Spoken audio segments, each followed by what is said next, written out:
My name is David Brommer, and I have the pleasure of running the event space. This project here at B&H is almost 5 years old now, and I like to think that this is the gateway seminar that we give at the event space that leads to all the other ones.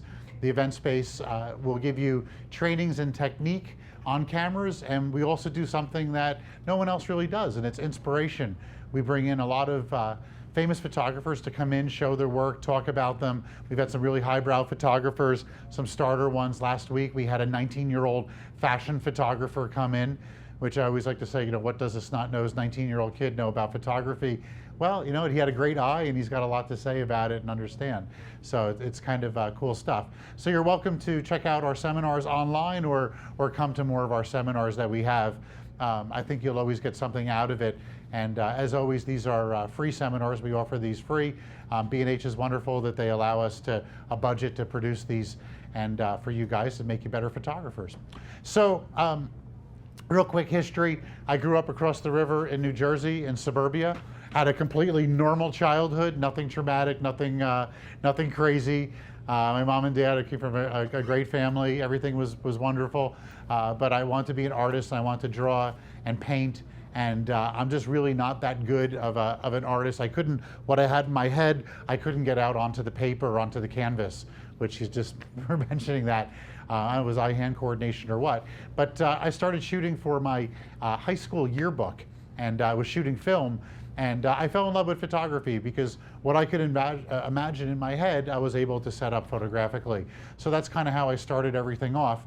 For those of you that have already been playing with cameras and haven't done too good of a job or crashed your cameras, my first roll of film ever, I actually, when I rewound the roll of film, I didn't hit the reverse spool, the unlock on the bottom of the camera, and I destroyed the roll of film.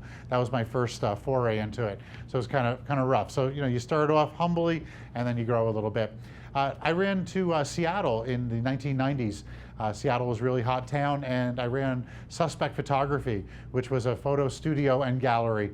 And I did that throughout the 90s and really honed my photographic technique and kind of developed a style. And the whole time I worked with darkrooms. I had a darkroom in the studio. That was really important to me, always working with a darkroom. I've had darkrooms in almost everywhere I've lived, except now Manhattan. I do rental darkrooms. Camera Club of New York rocks. ccny.org is a great place. Because Manhattan apartments aren't too friendly for darkrooms. We need every little bit of space we can get. Then I moved back from Seattle to New York with a big body of work to become a famous photographer, and that was a little bit late getting off the ground, so I took a job at B&H Photo, and I've been here about 15 years. I've been teaching photography, specifically digital, for a long time, because what I did was when I was developing some new style and some color work, I was an early adopter of digital. I was working with the digital point and shoots, working with the early digital SLRs like the Nikon D1 and the Canon Rebels, and I found it was fascinating because for me, being able to print color without having a color darkroom was really great, and you can do that with digital photography real easily. So I was an early adopter, and back in the late 90s, there weren't so many people doing digital photography. So I got a job here at B&H where I was training our sales staff, the film guys, to transition them over to digital. And then a couple of people here at B&H noticed I was doing a pretty good job, so they sent me across the country to teach digital photography. So this program that you're going to be here today, Introduction to Digital SLR, Choosing and Using Digital Cameras, this is like a program I've been teaching for over 10 years. I've taught it at ICP, up at main workshops, and some of these slides are actually old slides that I've been showing for a while. So I hope you guys love this, and let's talk about the reason why you're here. Digital SLR means that you can change the lenses on the camera. And this is much different than a digital point and shoot camera. Why we like this is that when we can access all different lenses, we get a lot of control over our photography, and we can use different lenses to do different things. Just want to go back to this one. This is a guy who works here at B&H. His name is Daryl Ayer. He's in the used department.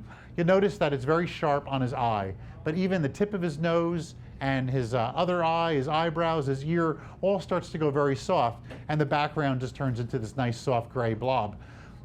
I'm actually standing on top of a police and NYPD scooter, shooting down at him, focused on his one eye and shot with a Canon 50mm 1.2 lens. which is a super fast lens, meaning it's really good in low light, but it gives very little depth of field when you shoot at 1.2. It's a fairly expensive lens. I think it's around $1,700, but it produces this very unique look and effect. And that's what you can get with an SLR, is be able to swap out the lenses to match the job you're doing. I think it's important that we photograph, but we don't want our photographs to look like everybody else's. So this is Imagine in Central Park in Strawberry Fields. And you guys have all seen this picture, right? Or you've seen the Imagine Strawberry Fields Central Park location. But this one I shot with what's called a lens baby. And a lens baby is a unique lens that fits onto a camera. And what you can do with it is you can bend the front of the lens around, and you can do what's called modify the sweet spot, move the sweet spot around. So the sweet spot in this picture is pretty much on the G in Imagine, but then all that sweepingness going up into it is created by the lens baby. Lens babies are available in different mounts. So you can put a lens baby on a Sony, a Nikon, a Canon, an Olympus, Pentax. You just buy the lens baby to match it. So I'll show you a little bit more of that in a bit, but again, this is part of the uniqueness of it. The lens baby lets you put the attention just on one specific spot of the photograph, which is kind of cool. Photography, when you look through a single lens reflex camera, the world becomes this little box, and all you're seeing is what the lens can see. When you work with a digital point and shoot camera, how many of you guys have ever held your camera up in front of you looking at the screen, and you kind of got it going like that and you're looking at the screen, but the world is around you and you can see it, it can influence your eye. But when you hold up an SLR to you, you can't see anything else but what you're shooting and through that lens. You got to take the lens cap off, of course, but all you can see is right through that. And it creates this environment where you can really concentrate on your subject and make the pictures beautiful. Also, SLRs, you can do macro work, you can come in very close, you can play with depth of field. We're going to talk more about that.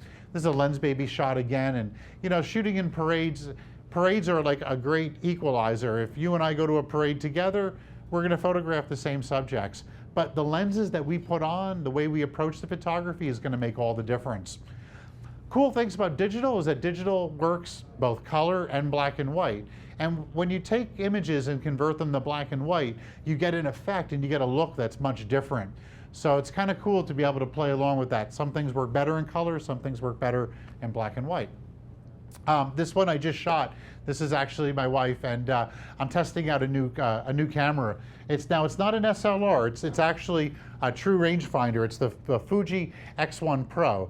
So this camera really doesn't belong in this talk too much, but I just want to show it off a little bit because I'm falling in love with this camera. Working with a rangefinder is a little bit different than an SLR. You're still looking through a little window, so you do alienate the world about you and you just see what the lens is doing, but you're not seeing through the lens, you're looking through a window, which is a true rangefinder.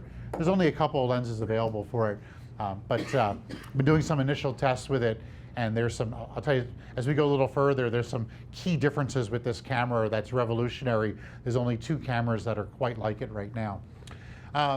Again though, depth of field, you've heard me say it a couple of times, and depth of field is the real gift that single lens reflex cameras have to us. And depth of field is where you can selectively control what's in focus and what's out of focus. So like in this simple shot of this is the Trevi Fountain in Italy, we've got the tourist trinkets, the little statues, David, the Venus de Milo. I don't know what she's doing there. That doesn't belong there. She's in Paris.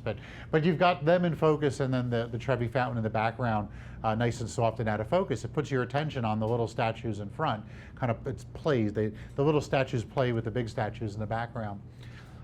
So it's a blast to be able to use a digital SLR, and I recommend also when you're choosing it, weight is very important. You want to have a high quality but yet lightweight camera so that you take the camera with you. The best camera that's out there is the one that's with you, not the camera that's sitting in your closet because it was too heavy to schlep around.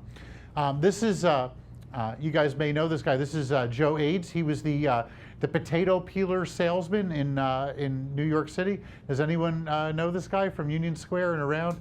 You know, I love to hear his voice. He sold the world's greatest potato peeler. He had this great English accent, and he had this sing-song way that he would pitch this potato peeler. It's so cool that I was able to take a picture of him and be able to share that memory and always have that image, because Joe passed away a couple of years ago.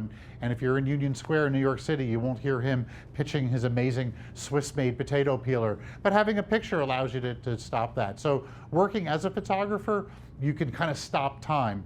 I like to think that I have the best memories because I photograph all my friends and family very heavily, and I've got these photo albums. It's like taking a trip back in time to go through them. But when you're a good photographer and you work with these lenses, you can really examine the world. Photoshop is a wonderful tool. It lets us do things that can be complicated or relatively simple. This is a small project. I self-assign myself a project every year when I go to Italy.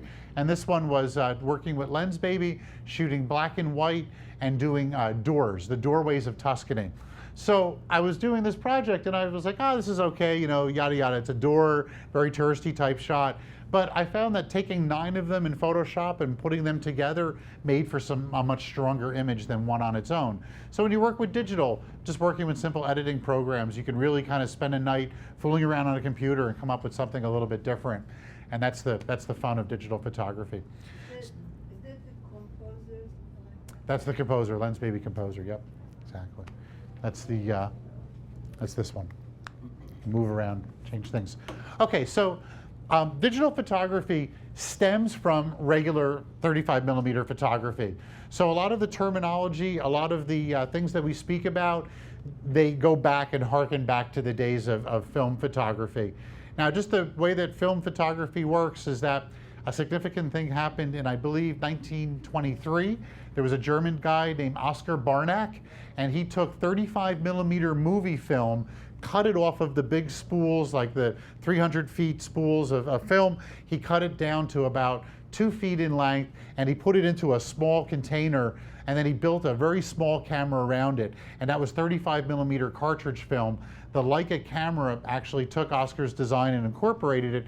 That was the first 35mm camera. Why this was important is that you could put 36 exposures into a small, easily transportable canister, and 35mm film was a good blend of, there was bigger films that were out there and there were smaller films, but this was a good blend. And he invented this system, and it really stuck with photography. So when you talk about digital photography, they use the words and terminology kind of back to the film days. So even though this is a digital talk, I may be referring to the days of film quite a bit, so it kind of puts a little bit of perspective here. Now, you know, I do a blog myself if you want to take a look at it. It's called suspectphotography.com, and it's just about photography and gear. It's not really related to B&H. I do it in the mornings and nights, and I just started it. But I wrote one and published it this morning. And I just wrote that I cut my teeth on film. I really understood film photography, and then digital kind of exploded it. So I definitely like to harken back to film, and that's a way to understand all this. But if you think of a digital SLR camera, that has a sensor inside of it. Basically, the sensor has replaced the roll of film. The difference on the cameras are the cameras don't have to have a transport system to move the film around the camera. The sensor kind of does all that work. So in a lot of ways, it's a little bit more simple. But a terminology that came around was called digital workflow. We never said workflow when we did film, so it's definitely a digital term. And it's something that gets bandied about quite a bit. So what is actual workflow?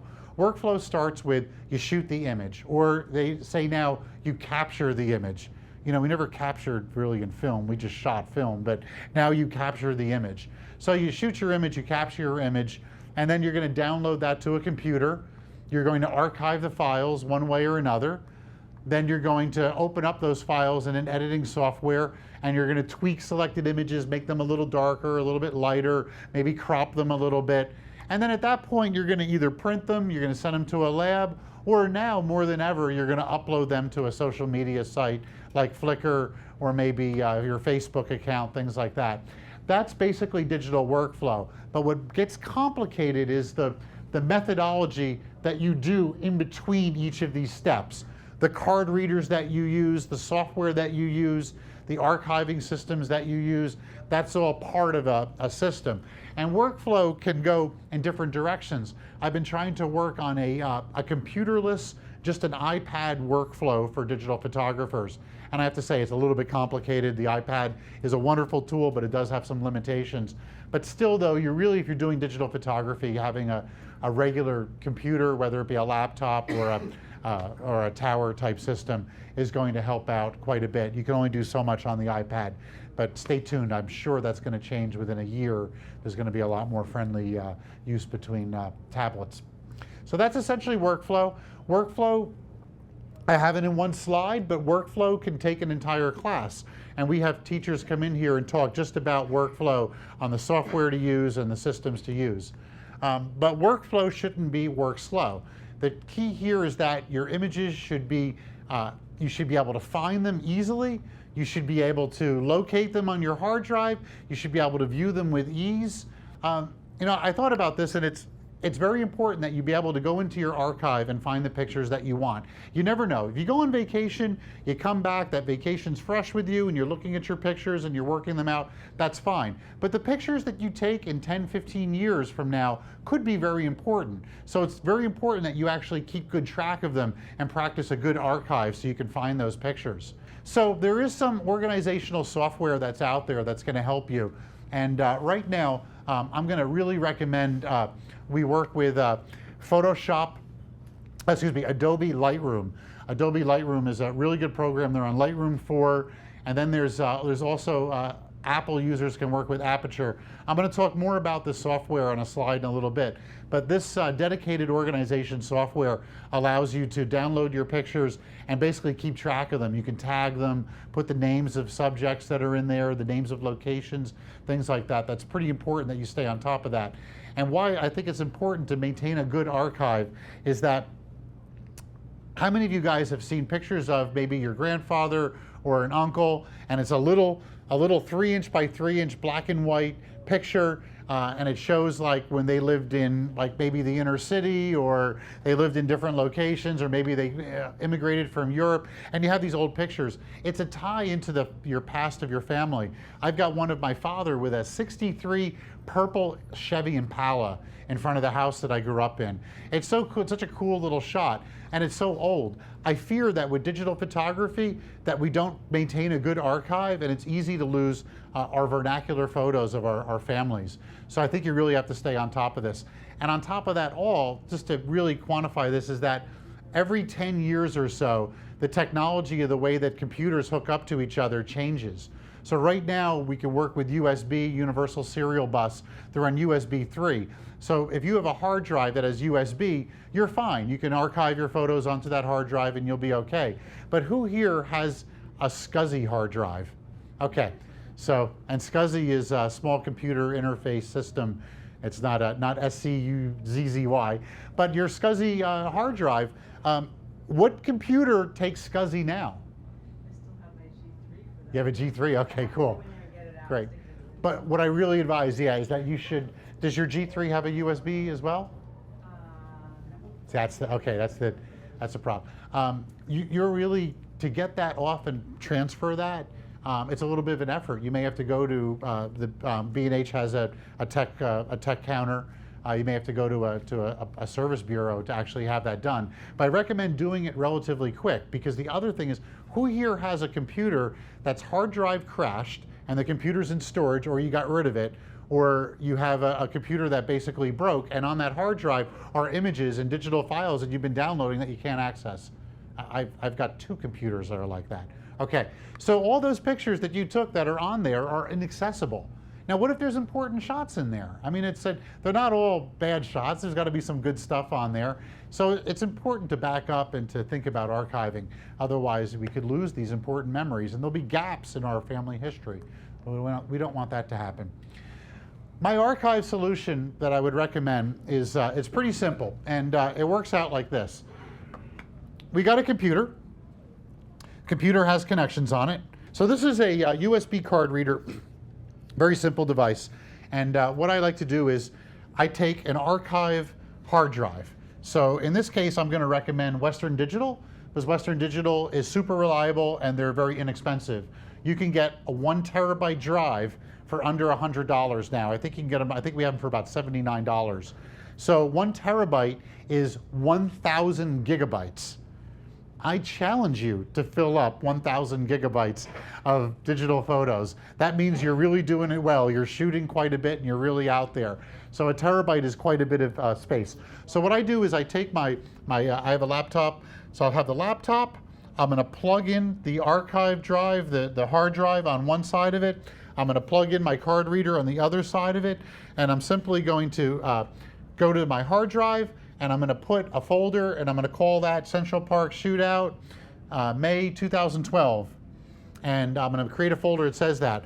The pictures from that photograph, from that session, are on this card. So what I'll do is I'll just drag the pictures over from the card onto the hard drive. I don't store any images on my base computer anymore. And the reason why you don't want to store them on your base computer, if you guys ever noticed that when you get a computer, it's really fast, and then about a year, 2 years later, the computer slows down. The reason why a computer slows down, I'm not a computer expert, but I do know this, is that on your hard drive is used to store all the programs and all the media that's on your computer. It also stores your operating system. So your hard drive has a finite space. So let's say that you have a hard drive with 100 gigabytes of storage. Your operating system is going to take about 14 to 15 gigabytes of storage on that hard drive.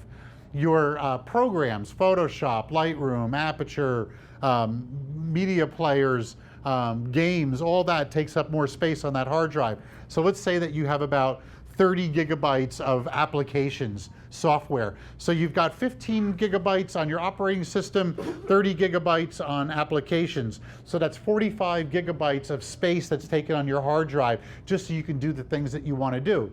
So imagine you start downloading memory cards onto it and you start filling up that hard drive. Well, the hard drive does one extra thing that happens in the background. It's called a scratch disk. And what a scratch disk is that all the empty space on the hard disk gets used as a scratch disk, and that's temporary RAM memory for the operating system. So if you fill up your hard drive with a lot of stuff on it, your computer slows down because your computer can't access the open space to make it work a little bit quicker. So what I recommend is don't store your photographs on your actual computer. Store them on external hard drives. Now this solves two things for you. It makes your computer a little bit faster, and also if you have an issue with your computer, your images are safe on another drive. And why that's kind of important, again, I've got 2 Mac laptops that are in my closets in storage that I can't even turn on anymore. One is a broken logic board, and the other one I have no idea what's going on with it, but I can't access the pictures on it anymore. But had I had a large archive on them, I would be dead in the water. So what you're doing is you're taking this archive, you're putting it on the side, you're building up your library, downloading it to that. I just use my computer as a bridge between the memory card, and you go over the bridge to the actual archive drive. Now that's my personal workflow. On top of it all, if you really care and you want to be safe about this, I call my drives this. I've got a 1 terabyte, I call it my work drive. That work drive frequently gets plugged into the computer and everything gets brought over to that. Then I have another drive that is what I call my deep archive drive. The deep archive drive, about every 3-4 months, I plug it into my system and I back everything up from the work drive onto that deep archive drive. Then I put the archive drive back into the box and I store it with my film, my analog archive, which is this weatherproof, so that in case the neighbors have a leak and and water comes down, it can't affect my stuff with basically not flooding, but with like a water leak above. I live in an apartment.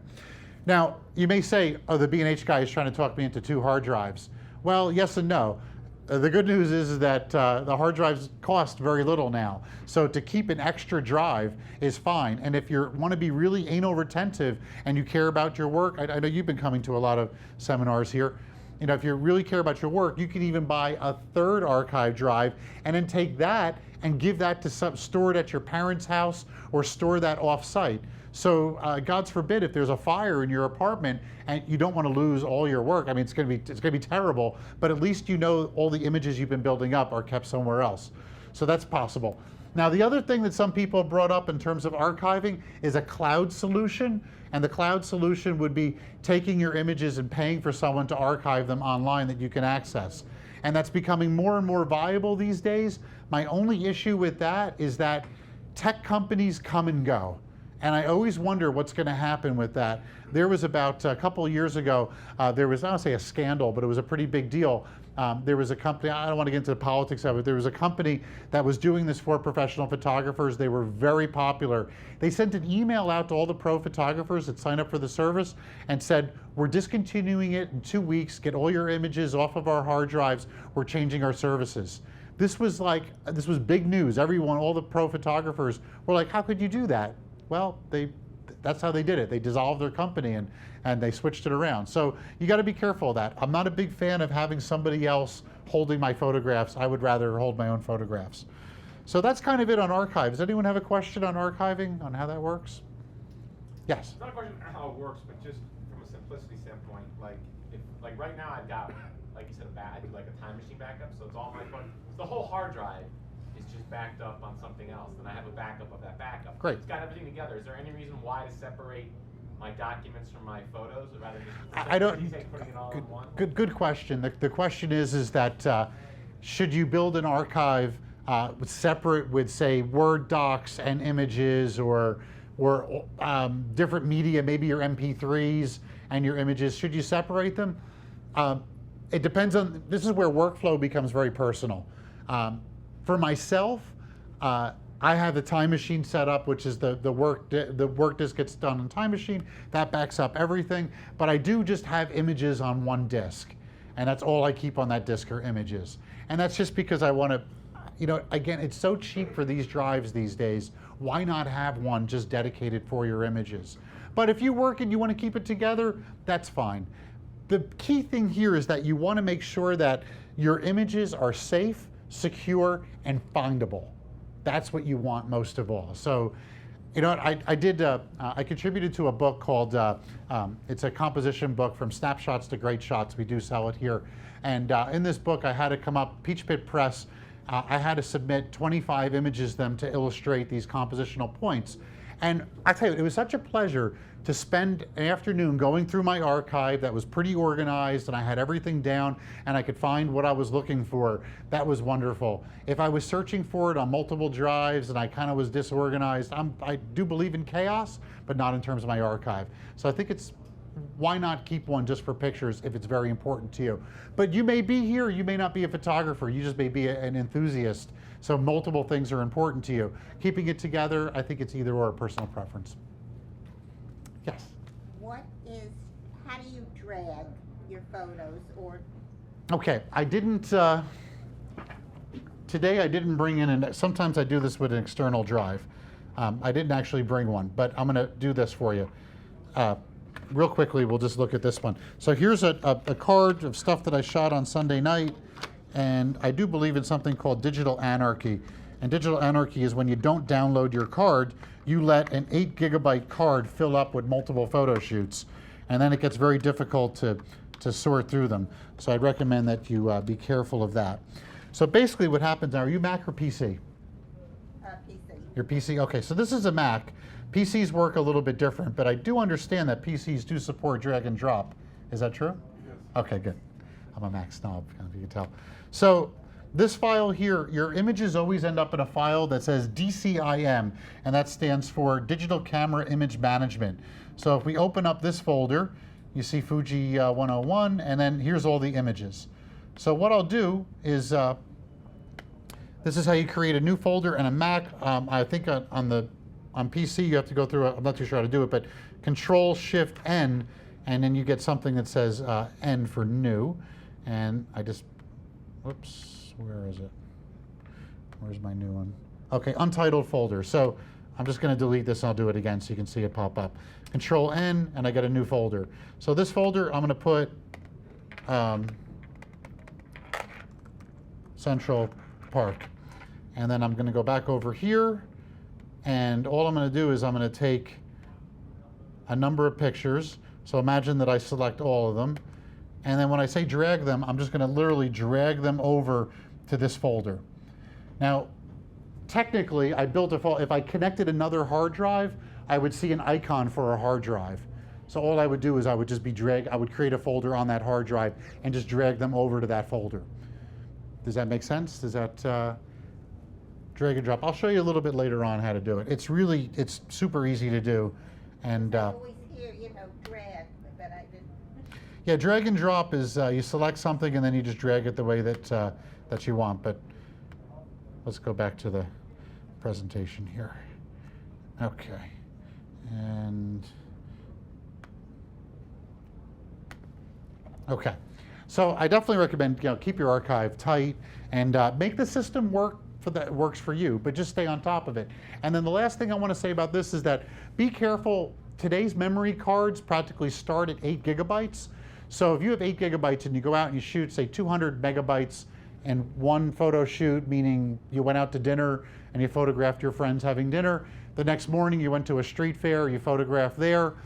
You put your camera away. 2 days later, you picked up your camera and you went out to the park and you photographed a waterfall.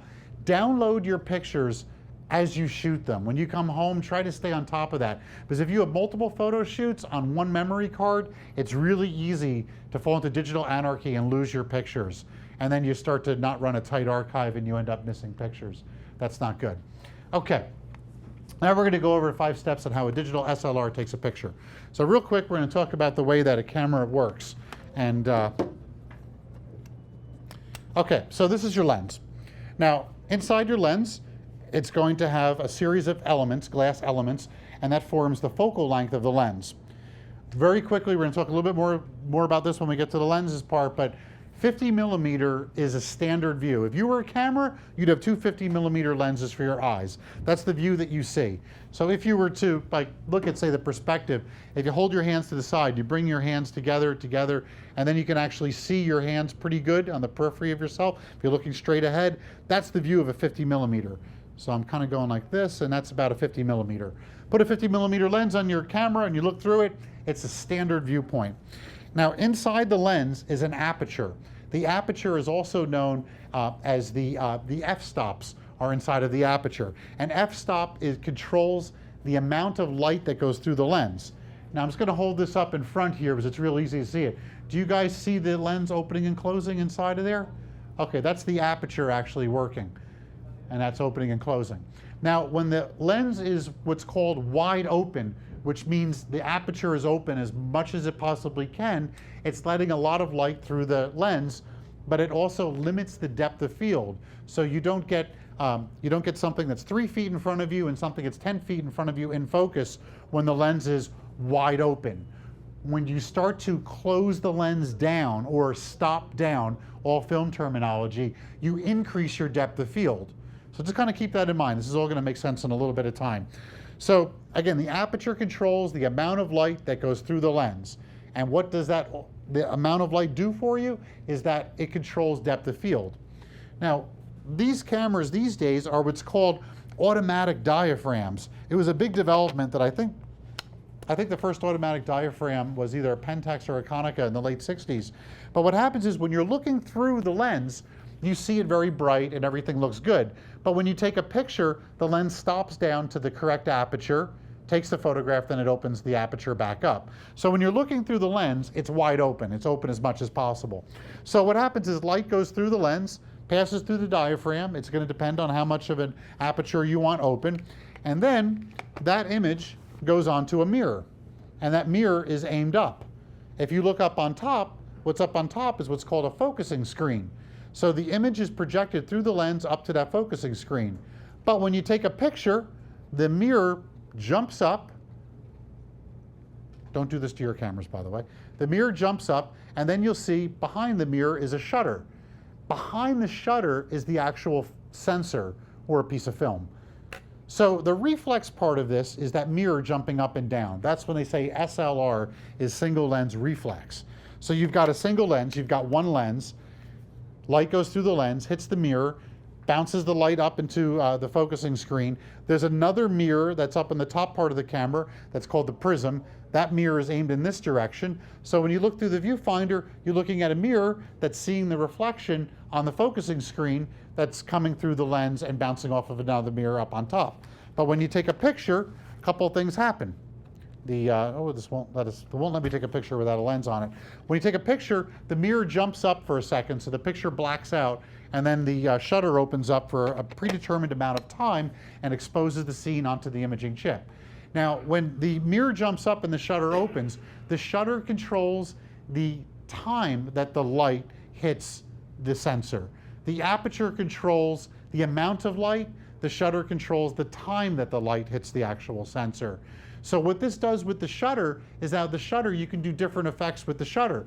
If you choose a lower shutter speed, like say a 1 second or a fifth of a second or a quarter of a second, and you photograph something moving, like let's say a waterfall, you're going to get a real smooth look to the waterfall. But if you increase the shutter speed to say 125th of a second, a 250th of a second, you're going to stop the water in the waterfall and it will be very sharp. Aperture controlling the amount of light, shutter speed controlling the time of the light. A proper exposure is the right combination of those two, and you got a metering system built into the camera to determine that. So the 5 steps on how it actually builds a file and takes a picture. The picture is taken, which basically everything I just described happens very quickly. This picture scene is exposed onto the imaging chip. Now the world we live in is analog, but a digital camera is digital. So it has to convert the analog world to digital. So the processor in the camera actually builds up a file. Now this processor is also called an AD converter, which is an analog to digital converter. Because how do you look at an organic analog world and turn it into something digital? Well, what you've got is this AD converter actually converts it. It looks at the photons and it looks at the light that's actually hitting the sensor, and it comes up with that scene. It takes the file that you just built and it puts it into a buffer memory. A buffer memory is built-in memory in the camera that's non-removable, and then from the buffer memory, it drops it onto the media or your memory card. Now the memory card can be changed. You can put a larger card in, a smaller card, you can walk around with multiple cards, that's fine. The buffer memory you can't change. After those 5 steps are done, voila, you've actually taken your picture. So when the camera processor builds a file, I want to stop on that one for a second. That is you determine what type of a file that you want the camera to do, which could be a JPEG, or it can be a RAW, or it could be a RAW and a JPEG together. We're going to talk a little bit more about that in a second. But I want you to listen to something on this camera. I'm going to set this camera for what's called continuous shooting, which means it's going to shoot pictures in a row. And I'm going to tell the camera to shoot in just JPEG mode. So it's not making very large files. And I'm going to put this over here so you can hear the camera working. You guys ready? This is pretty exciting. Hey, it's taking a lot of pictures in a row, right? Just keeps taking pictures. I'm going to stop. And then you're going to see a little green light here on the camera. What it's doing is now it's downloading from the buffer memory onto the memory card. When your camera is downloading down to the memory card, a couple of things you don't want to do. You don't want to turn your camera off, and you don't want to remove the memory card, because you could really you could cause a corrupted data on the card. So let it do its thing. It's still doing it, still doing it. Now these were JPEGs shooting in a row. This camera is a Nikon D5000.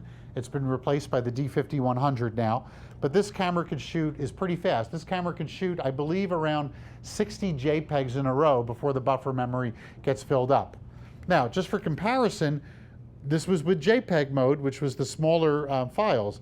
I'm going to take the camera and I'm going to set it for a RAW mode now. Now, a RAW mode builds a larger file. So watch what happens now. Oh, it stopped. And my finger's still on the release. Buffer memory emptied. It's emptying. Now it's letting it take more pictures. So you can see that when I choose a larger file to be shot with, it slows the camera down a little bit. We're going to get a little bit more into this with the files and whatnot, because that's pretty important. Now, the way that it takes the pictures is that it's got when the AD converter works, it's got to take all the colors that it sees and it's got to convert it to red, green, and blue, or RGB. That's our digital world. If you have different measures of RGB, red, green, and blue, you can replicate any color that's out there. So the film sensor, or the sensor is the digital film basically.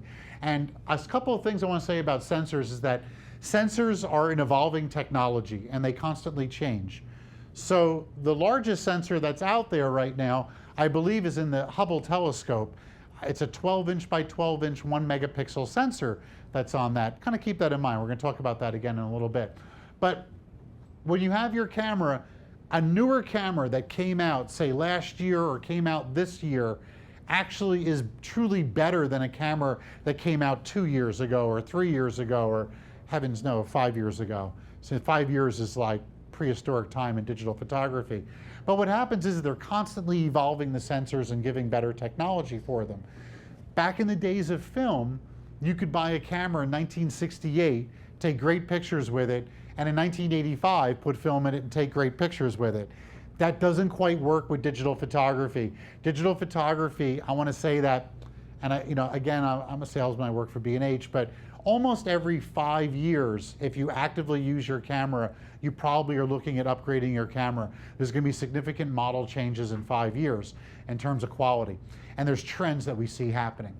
So the sensor has basically two different types of technology to make the sensor. The first one is CCD, or charge coupling device.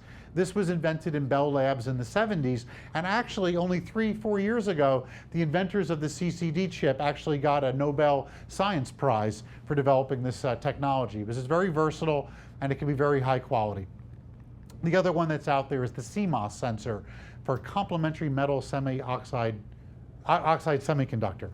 Now, these both, CCD and CMOS, for the layman, they do the same thing. It's basically a sensor. I just wanted to bring this out to you guys and let you know about it, because in the history of this, we had CCD first and CMOS came out second, but the problem with CMOS was that it wasn't as good of a quality, but they came up with digital filters and ways to make the CMOS sensor the same quality of the CCD sensor. And why it's significant is that the CMOS sensor is cheaper to actually manufacture. So they can make bigger sensors and they can bring the price down. You guys, if you've been playing around with digital cameras, you've noticed that the first digital SLR was a Kodak-Nikon collaboration.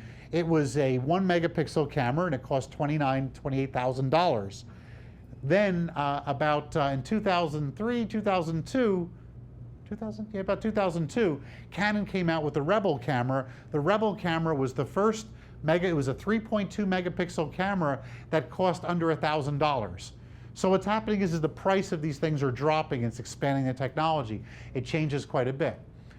Now here's the anatomy of the actual chip itself. The first layer is what's called an anti-aliasing filter. It's a piece of protective glass that will take away Newton rings or little moire effect on the picture. Now what a moire effect is, if we could just kind of take a look over here at this curtain. This curtain has a weave in it. Now if you look at this curtain underneath certain light, you see little circles in it. That's called the moire effect. And those are, that's a pattern, the way light hits a pattern, and it can turn up as this kind of distracting Newton rings or this moire effect on your picture. You don't want that technically. So the first layer on a sensor is the anti-Newton glass. The next layer is a series of filters. They're red, green, and blue filters.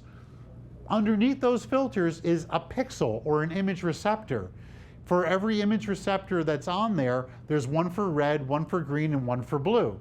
That's RGB. And this is interesting because if you take, let's say, a 10 megapixel camera and you make a picture with it and you open up that picture on your computer, you'll see that it's usually around a 30 megabyte file.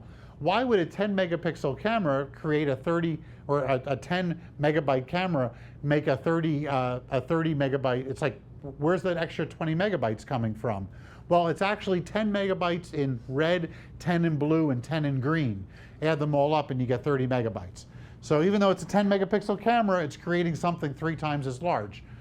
Now, this all stands true, except there's one more technology that's out there. It's called the Foveon X3 sensor. And what they do with this one is they stack their pixels. This is only found in Sigma cameras, not in Canons and Nikons. Canons and Nikons will use CCD and CMOS sensors. Now, there isn't so many manufacturers out there making chips. Some ones that come off the top of my mind is Sony makes chips, and right now a lot of Nikon cameras use Sony chips. Canon makes chips, Fujifilm makes chips, and Sanyo makes chips, and Samsung makes chips.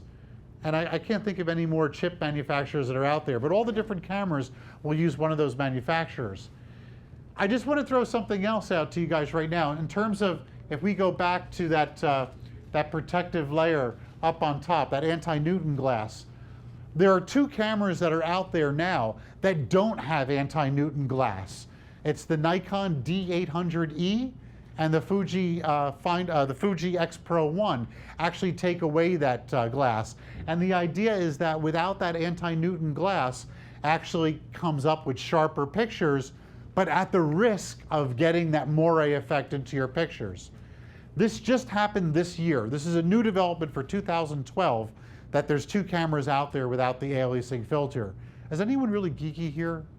Anyone? Okay. So have you read about this or heard about this? This is like in the real geek digital photography world, this is pretty big news. And there's been some tests going back and forth and seeing what happens. I can honestly say that I can conclude after testing a camera on Sunday night that definitely cameras without the aliasing filter do produce slightly sharper images. It's pretty amazing stuff. But you got to be careful of getting the moire effect. So I predict that the trend will be, we'll see more cameras coming out with either options for aliasing filters or not having them anymore will definitely be there. So that's the little prediction. The Nikon D800E. They have the D800, which has the aliasing filter, and the D800E, which doesn't. So it's kind of crazy stuff. Now, when I say the sharpness back and forth, you can't see that sharpness difference unless the pictures are side by side. It's pretty crazy stuff, but I definitely could see a difference, especially in texture of hair between the two sensors. Pretty amazing. So I like to think that this class, you're getting some deep instruction and deep stuff going on here. This may be, all this may be a little over your head, the sensor construction, whatever, but you know what? You know it. I mean, knowledge is half the battle, so you'll know that. I want you to feel that when you come out of this class, you can look at a camera spec sheet or read DP review and know exactly what they're talking about. So just know that aliasing filters are very 2011. 2012, I think we're moving slowly away from them. Okay, so you've heard me talking about megapixel. What is a megapixel anyway? You know, when you work in a camera store, you hear people come up and they say, I'm looking for that 10 megapixel camera. So, nothing to do with pickles. It's all about pixels. Okay, so what we've got is, this is a picture of Gasworks Park in Seattle. I want you to imagine that we're taking this photograph. Pixels are set up in an array. They basically go horizontally and vertically down and across. If you were to measure the amount of pixels that goes horizontally across and you multiply it with the amount of pixels that go vertically up and down, you would end up with a number in the millions. So you have that array. If you were to multiply the X pixels by the Y pixels, you're going to get a number that's basically in the millions. So let's look at a 10 megapixel camera. It has 3,822 pixels going horizontally across. It has 2,572 pixels going vertically up. If you multiply 3,822 by 2,572, you're going to get something in the neighborhood of around 10,200,000. You can bust out a calculator if you want. But the camera companies round that out into a number that's like 10.1 megapixel, 10.2 or 10.5 megapixel. Basically, it means 1,200,000 pixels. That would be a 10.2 megapixel camera. So how does that actually stack up? What do you actually need? Well, a 10 megapixel camera will comfortably print up to a 16 by 20 print, pretty much no problem. 12 megapixel will do a 20 by 24 print. So if you were going beyond 12 megapixels, I mean, how many people here have printed larger than 16 by 20 prints? Okay, a very small margin of you. So by that reasoning, you could say, well, I don't need a 16 or a 21 megapixel camera because I'm not printing that large. But it does come into play if you wanted to crop your image a little bit. So let's imagine that this picture was shot with a 10 megapixel camera and the Seattle Parks Department contracted me to make they wanted an image for a poster. But when they got the picture, they said, this looks good, David, but we didn't want a horizontal. We just want this structure right here. So what you can do in post, meaning opening up Photoshop and cropping the image a little bit, I could crop this image just like that. So arguably, if I was to crop it just like that, this occupies around 33% or a third of the picture, right? So if it's a third of a picture and I have a 10 megapixel file I created it with, that means that I'm only working with a 3.3 megapixel size image after I crop it. And if I want to print big, now 3.3 megapixels is not a lot of information. So it doesn't help it so much. So it behooves you to buy a camera with a large pixel sensor on it so that you can crop your photographs a little bit more. I had the pleasure of going on a Lindblad expedition to Alaska last year. There was a lot of guests that were doing a lot of eagle photography. Birds tend to be very far away from you. Avian photography is tough. But with digital photography, they were cropping by as much as 50% to fill the frame up with the bird, which was pretty cool stuff because that, working with a large megapixel camera, allows you to crop and not lose anything. So that's kind of the way that the megapixels stack up and work. And that's really basically, you think of mega like million, and how you arrive at that number is just add up all the pixels that's on the sensor. Any questions about that? Okay, great. You guys are awesome. Okay. Yeah, actually, I have one question. Sure. So if you've got DSLR and you can switch lenses, the lenses aren't going to affect the megapixels. So it's always on the camera. Yeah, question is do lens choice affect the megapixels? No relationship whatsoever. When you buy a camera, it comes with a sensor built in, and that's what you'll always have. There's only one camera system out there that actually the back of the camera comes off, and you can attach other backs to the camera to change with the technology. And that's a Ricoh camera, and it's really wild, blazing technology, and it's not really effective. Pretty much you stick with, when you buy it, that's what you got. Yes? If you're doing a digital zoom, does that affect the megapixel quality at all? Okay. Or how? The question was bringing into a digital zoom. A digital zoom only affects point and shoot digital cameras. SLRs don't have digital zooms. But all a digital zoom really does is it's cropping your photograph. So we can do the equivalent of a digital zoom later on in post-processing by cropping. So in other words, let's say that this is a 50mm lens, but I want to zoom in on just these rocks in the water here. So in post, you can zoom in and crop that. But again, having more pixels gives you more information to play with. So a digital zoom SLRs don't do digital zooms. You just put a bigger lens on it, or in post later on, do a little cropping.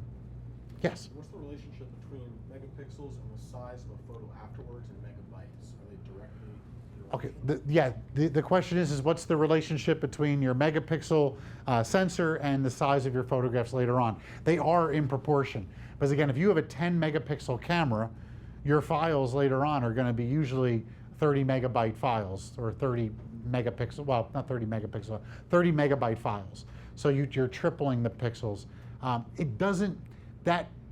There is a relationship there, but it doesn't really matter, because you've got the pixels that you're working with, and then later on, like, are you saying when you go to print the difference, or how does that? I'm thinking in terms of storage, like how much the Okay. file size. But if I reduce the size using a program, not cropping, but keep the same look, the same size, and just cut it in half in terms of the file size. You would, if you, it's kind of I don't think that this should apply anymore based upon the cost of hard drives now and storage. Back when storage was more expensive, I could see you have a point, but I wouldn't bother chopping your images up to make them smaller for storage. I'm going to get to a JPEG in a little bit. A JPEG actually compresses the file, which is fine. There's other programs like Stuffit. You can work with that. But when you work with those programs, you are doing something that's not positive to the image.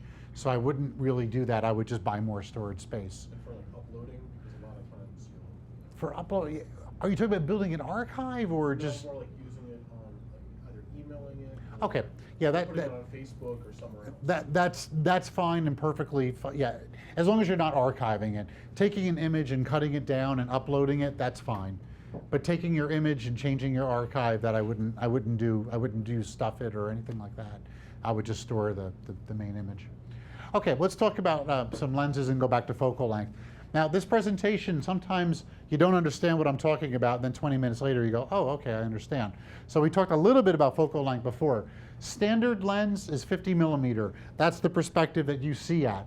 Anything above 50 millimeter is telephoto, meaning it's bringing the subjects that's distant closer to you. Anything below 50 millimeter is considered wide angle, and you're increasing your perspective. You're seeing with a wider angle, basically. Now, 50 millimeter is the standard focal length. So if I was shooting with a 400 millimeter lens, how many times closer would it make the subject appear? Anybody? Bueller? Anybody? 8 times closer. Because if you take 50 millimeters and you put that into 400, it goes 8 times. So just to show you relationships here, have you guys ever looked through 8 by 30 binoculars or 8 by 42 binoculars? It's a pretty common binocular size. An 8 power binocular is the same as looking through a 400 millimeter lens on your camera. So when you go up in telephoto, you're bringing subjects closer to you. When you go wider than 50, you're increasing perspective. Now, when you go wider, things look a little bit smaller, but you're getting more in the picture. Typically, your landscapes, your architecture stuff is usually slightly wide angle. Your sports and wildlife is typically telephoto. Now, there's also a moderate telephoto. If you look at like an 85 millimeter to 105 millimeter, that's called a portrait focal length.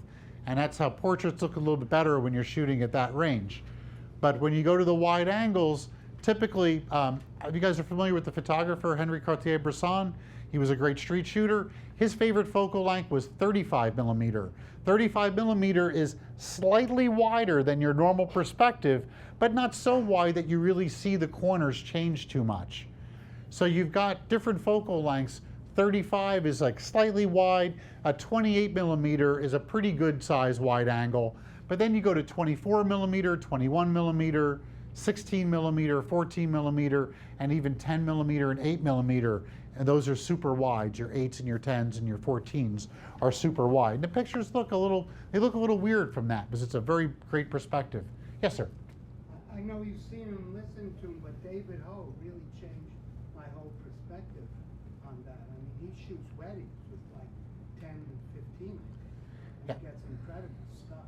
Yeah, Even but- great portraits. Yeah, you And it's forgiving for a photographer like me who ain't that good. right. Well, it's easier to focus, but Yeah. so it's the gentleman's bringing up another photographer, David Ho, and there's a trend right now for shooting weddings with wide angle. You have to still be a little bit careful, and here's what happens. I'm not going to illustrate this with a picture, but if I shoot you with a wide angle, the center of the picture looks a little forward and the corners of the picture curve. Well, if I take a picture of you with a wide angle and I put your face in the center of the picture, your nose is going to distort a little bit. But if I shoot you with a telephoto, it tends to flatten out the image. Now, granted, David Ho, I'm not going to argue with him. We just had another great photographer doing fisheye weddings here. What was his name, Elizabeth? We recorded him. Gene Ho. Gene Ho also does wide angle weddings. I'm a bit of a traditionalist when it comes to weddings. I like to use a portrait lens to flatten out the subject, to make the ears and the nose look nice and compressed.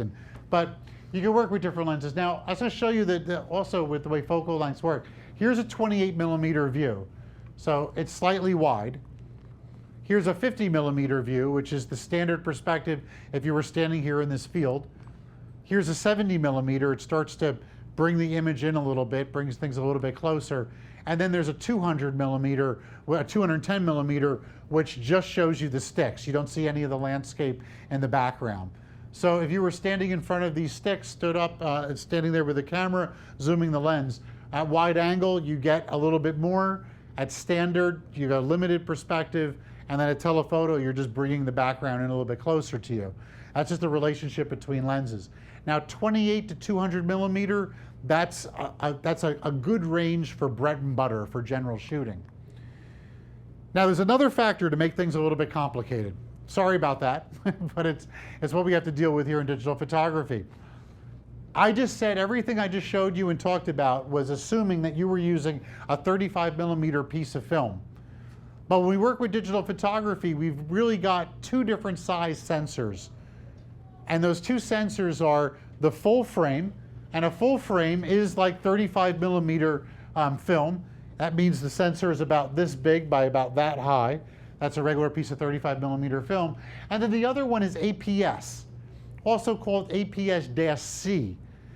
Now, the reason why we refer back to film, APS, I don't know if you guys remember, in the mid-90s, there was a new film format that came out called APS. Anyone remember APS?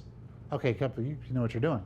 APS was an idea that Kodak, Fuji, and Agfa, the major film manufacturers, came together. They created a new format, and the idea was you take this cartridge of film, you put it in your camera, it pulls all the film out of the cartridge. As you take pictures, it puts the film back into the cartridge, so that you take the cartridge, you go to a lab, you hand them the cartridge. The lab gives you the cartridge back with the developed film and the pictures. It didn't really work out. APS kind of died. APS was smaller than 35 millimeter, but it didn't work out. But it's amazing that in digital photography, APS came back. So if this was a full frame 35 millimeter piece of film, or a sensor, this is the APS-C size. So you'll see that an APS sensor is smaller than 35 millimeter. Now, when the light comes through the lens, it's circular, but you're getting rectangular pictures. What gives? The projected image is called the image circle, or get this terminology, the circle of confusion. It's crazy, but it comes from viewfinder talk. So it projects the circular image. So why aren't our pictures circular? Because the sensor is rectangular. You can't record what you don't have anything to record it with. So even though it's circular, it comes out rectangular. Did you guys ever see an old viewfinder or view cameras where the corners of the picture vignette and get very dark? That's from the image circle not fitting onto the film properly.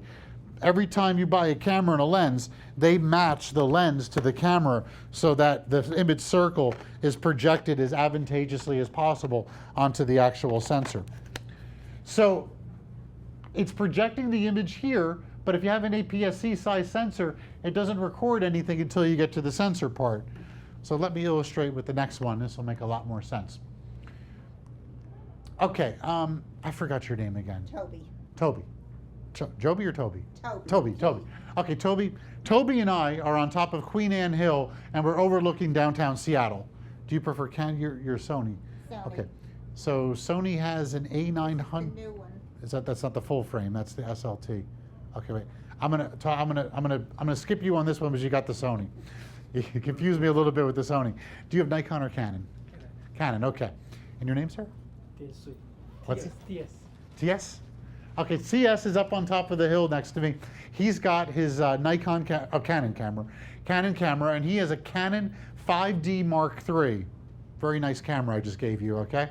It's a $3,500 camera. The 5D Mark III is a full frame camera. Okay, so it's got that full frame that we were talking about before. I, on the other hand, am on limited B&H salary, and I have to work with a Canon Rebel camera, which has an APS-C size sensor. So we're standing next to each other. TS has his 50 millimeter lens on his Canon 5D Mark II. I'm standing right next to him. I got a 50 millimeter lens on my Canon Rebel camera, which has the smaller sensor. We're on tripods. If you look through TS's viewfinder, this is what you see with the 50 millimeter lens. But when you look through my viewfinder, which has the APS-C size sensor, same lens though, both a 50 millimeter lens, this is what you see. So the focal length is exactly the same, but we're not seeing the same picture. Again, full frame, and you can see the stuff on the bottom, but this one crops it because my sensor is small. Even though the lens is projecting this information, there's nothing to record it with. So it ends up giving me the view of an 80 millimeter lens. So if, let's say, TS had a zoom lens on his camera from, let's say, he had a 28 to 200 millimeter lens on your camera. You were at 50 millimeter. If you wanted to see this, you would have to zoom it to 80 millimeter to get that in there. Now, how do I arrive at this number 80 millimeter? If you look at the spec sheet on your camera, it will say the type of sensor it'll have, and it'll either be a full frame or an APS-C size sensor. And then it will say multiplied by 1.6 or 1.5. Nikon's sensors multiplied by 1.5. So the 50 millimeter lens on an APS-C size sensor in Nikon will give you the view of a 75 millimeter lens. Canon's are 1.6x, so it gives you the view of a 80mm lens coming from a 50mm lens. So you can always do that little bit of multiplication. Now I've got some charts to simplify this a little bit. Was that a little complicated for you guys? Did everyone get that? How that focal length works? Now, yes? I'm just thinking, why would a company want to have it different? I mean, what's the benefit? I know it said it was more economical to make or something, so that's the only reason why it would be different? It's cost. A full frame sensor, minimum price on a full frame sensor right now is about $2,400. But you can get an APS-C size sensor and an entry-level camera for about $474. So the APS-C size sensor is smaller, easier to manufacture, and less expensive. But something cool has happened to counteract this discrepancy. Lenses have gotten weird and wide angle. So I'm going to go back to what's called a bread and butter zoom. Very common zoom back in the day was a 28 to 70mm zoom. 28 to 70 is a little bit of wide angle and a little bit of telephoto. So I like to call it a bread and butter zoom. It's one lens that can kind of do everything. Now, a lot of new ones now are on APS-C size are an 18 to 55mm zoom. If you did the math on an 18 to 55, that becomes a 28 to 70. Now I'm going to show you a couple of different focal lengths here in zooms, and if you see them in purple, if it's in purple, that means it's dedicated for APS-C size lenses. Now this gets a little confusing because every company has different rules with the lenses. So like I'll give you an example. On a Nikon camera, you can only put a dedicated APS-C size lens on certain cameras. And on other cameras, you can put it on there, but you have to go into the menu and tell the camera that you've got one of these smaller lenses on it. On Canon, they have the dedicated ones will only fit on the smaller sensor ones, not on the larger sensor ones. And every company calls them something a little bit different. Canon has an AF-S lens. If there's an S on the end of it, then it's only for use on APS-C size. Nikon has what's called DX lenses, and DX lenses can only be used on APS-C size sensor camera bodies, and then some of their pro ones by hitting a special switch in the menus. So an 18 to 55, if you put that on the smaller sensor, it gives you the 28 to 70. But if you put the 24 to 105 lens on an APS-C size, it's roughly a 35 to 135mm lens. The 28 to 70 on an APS-C size sensor really is no good because that's a 45 to 105. And you don't want to start off wide angle at 45. It's really not wide at all. That's more like standard to a little bit of telephoto. So it doesn't work too good. So here's the conversion. 18 to 55 would become a 28 to 70. 24 to 105, 35 to 145, 20 to 70, 45 to 105. A lot of cameras, when you buy them with a lens, what's called a kit camera, meaning you get the camera body and a lens, very frequently they'll give you the 18 to 55mm lens with it. So your question about, well, why would the companies do that? Is it just economy? It is economy. That is the primary reason why they do it. But we can cheat that problem by going with some extra wide angle lenses. For those of you that have been around for a while, did you ever hear of an 18 to 55mm lens? It was a weird focal length. That focal length didn't exist 9 years ago. It's kind of a new trend now to have some lenses that start very wide and go up to a little bit of telephoto. Now there's also, it's a category of lenses called super zooms. Super zooms are very long zooms and wide angles together. So the 18 to 200, would anyone care to guess what an 18 to 200 converted to APS-C size would be?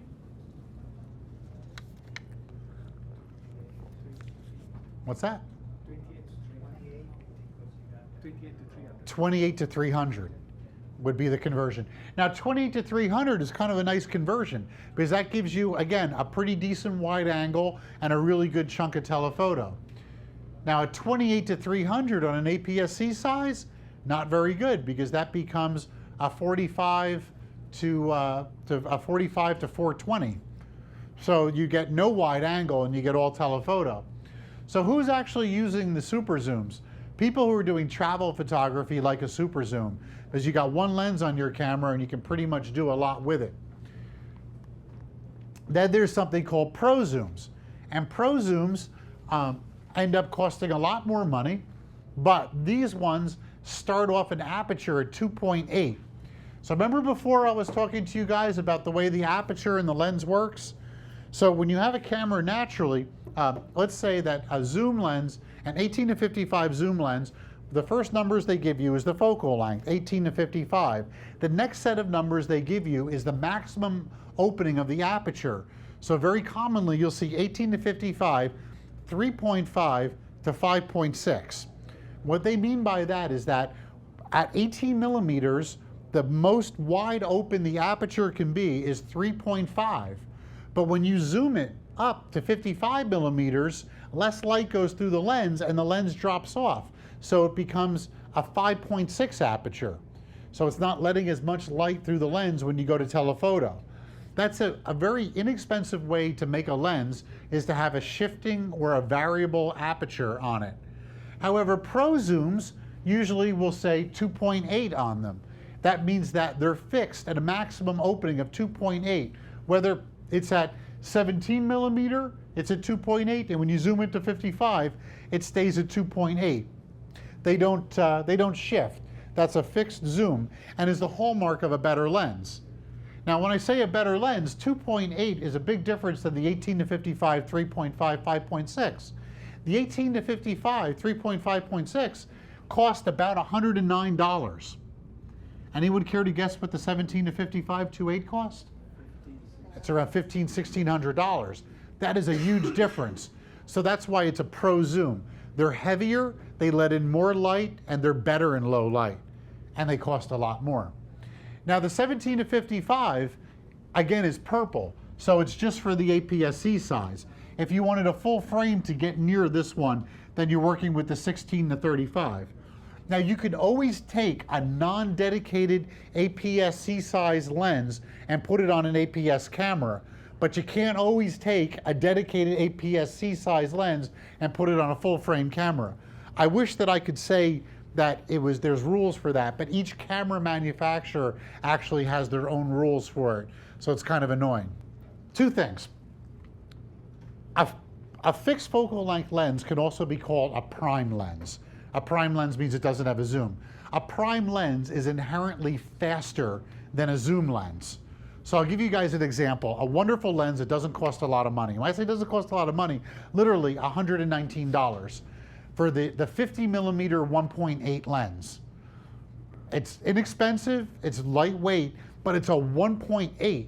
If you compare the 50 millimeter 1.8 lens versus the 18 to 55 3.556, that thing is 3 stops faster than it would be. So which allows you to shoot in lower light, stop action better, it looks brighter in the viewfinder, but you lose the versatility of the zoom. Now that's the mechanical answer. That one is a fact. You can't debate that. Hold on one sec. There's one other factor to use a prime lens. Prime lenses make you work harder for your photograph. So through process, you can end up making a better picture. And I'm going to get a little philosophical for you. We had a wonderful instructor here about a month ago named Mel Giacomo. Mel said that every focal length has its own vocabulary. And now, what that means basically is that every lens can do certain things. And when you have a zoom lens, you ever hear of the old expression, jack of all trades, master of nothing? That's a zoom lens. A prime lens isn't good at versatility, but what it does when it's working right, it does with better performance. I believe everyone should have a zoom for ease of use. For myself, I work with primes because for me, this is how I zoom my camera. Okay, I go back and forth. But you know what that does is that changes the relationship. It goes back to process. Process is something that we're not going to talk so much about here at an intro to DSLR. We talk about that a lot here. We're big fans of process here. When you make a picture, your lens, your camera, that all comes into play. But when you talk about process, right up here, do you know what the most important part of a digital camera is? The 12 inches behind the viewfinder. Ansel Adams said that. So you got the viewfinder. The 12 inches behind the viewfinder is the most important part. So that yes. What about a teleconverter? Okay, a teleconverter. A teleconverter, what that does is that goes in between. Good question. I don't talk about it too much in intro class, but since it's raining and we're not going to go on our photo walk, we can expand this a little bit. You got your lens. This is an 85 millimeter lens. You put a teleconverter on the back of this lens, and then you mount that together. So now the lens isn't right up against the camera. It's got a converter in between it. A teleconverter comes in 1.4x or 2x, sometimes 1.5 or 1.8, but for simplicity, let's say 1.4 and 2x. So a 2x converter will take this and double the focal length. It will give me so it's an 85, it'll give me a 170 millimeter lens. But a teleconverter also doubles the aperture. So this is a 3.5 lens. The lens will now become 7.2. So it lets less light through. So a converter is a cheap way of achieving focal length, but you lose a little bit of the light going through it. I only recommend converters with fast telephoto prime lenses, 300-2.8, 400-2.8 only. I don't recommend, you would never do, people who put converters on an 18-200, the quality drops off tremendously. It gets dark and I don't recommend them at all. Wildlife photography, yes. Otherwise I wouldn't recommend converters too much. Okay, let's get on to the next slide, see what we got. Okay, we're gonna do a little Q&A now, but I'm gonna ask the questions and answer the questions, because these are common questions. Are more pixels better than less? That depends. If you want to print big, or you're going to be cropping your shots heavily, yes, buying a camera with a higher pixel count will definitely work in your favor. Again, I saw this big time with nature photographers. If you go on an African safari, you photograph the lion, and I show you the picture, and I'm like, check out this picture of the lion, and there's a savanna, and in the bottom corner behind some reeds, there's the lion. You may look at the picture and go, where's the lion? And I'm like, well, it's back over there. You know, it was a lion. We couldn't get out of the car because the lion would have mauled us. That's no good. So you want to zoom in on that. Wildlife usually depends on the expression on the animal, the coat, and the species, and then getting in close. So you want to definitely have a high megapixel camera so that you can crop the photo in post-processing later on. That helps out big time. Now, if you want to print really big, we are living in an era of post-pop gigantism where you go to museums and galleries and you see pictures are really big. Has no relation to how good the picture is, but the pictures are printed really big. Then you definitely want to work with a higher megapixel camera. Otherwise, you can get by with a 12 to 16 megapixel camera, no problem. And just to throw something out, I shot the cover of a magazine in 2003 with a 2.3 megapixel camera, and it was a magazine cover. Was anyone here Sunday for Jeremy Cohort? Jeremy remember what he said about his Canon G1 2.3 megapixel stuff that he did really good stuff with? You know, you can get away with it sometimes, but you don't have to have the highest megapixel if you're not going to be cropping or printing big. Are all pixels created equal? Is there a bill of rights for pixels? No, exactly. There is such thing as quantity and quality of pixels. So what happens is, I'm going to talk about a camera that's still available. We sell it for around $2,500. It's called the Nikon D700. The Nikon D700 is a 12 megapixel camera. Now, all things being equal, if you want to look at quality, you have to look at it this way. You have to look at the quantity of pixels, the size of the chip.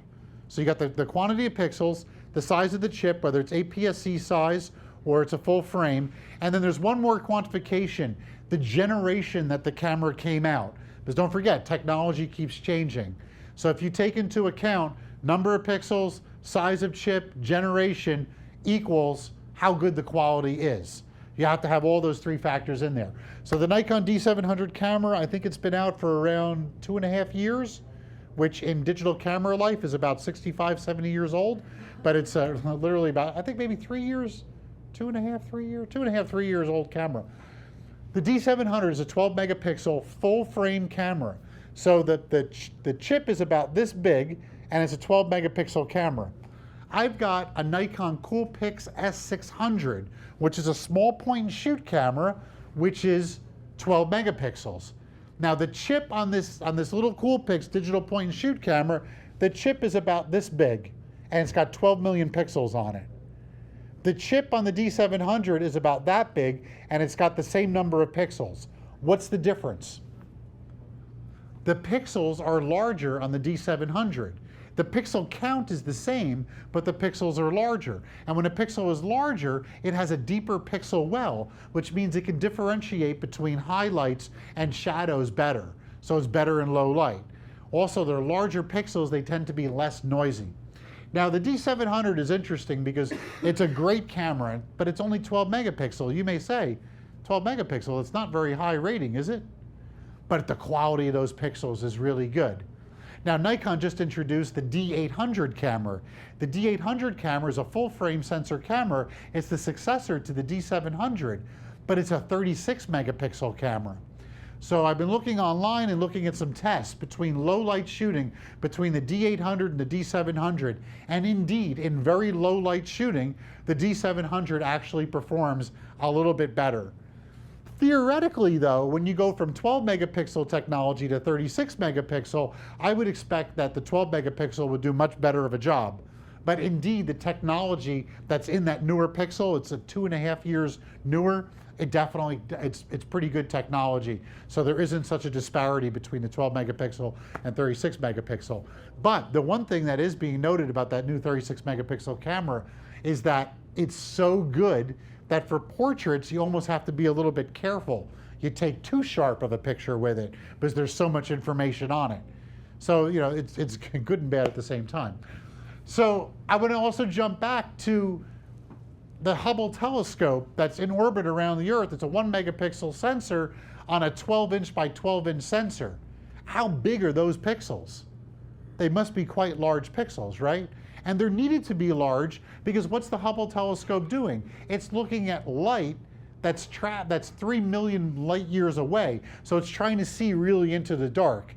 You know, when you look up at the sky in New York City, you can barely see any stars. Now, if you were orbiting in the Hubble telescope, you would see a lot of stars. It'd be much brighter than it would be with all the ground light from the Earth. But take this sensor is so sensitive that it's looking at light that is galaxies away. That's why they don't have, you would think like, on this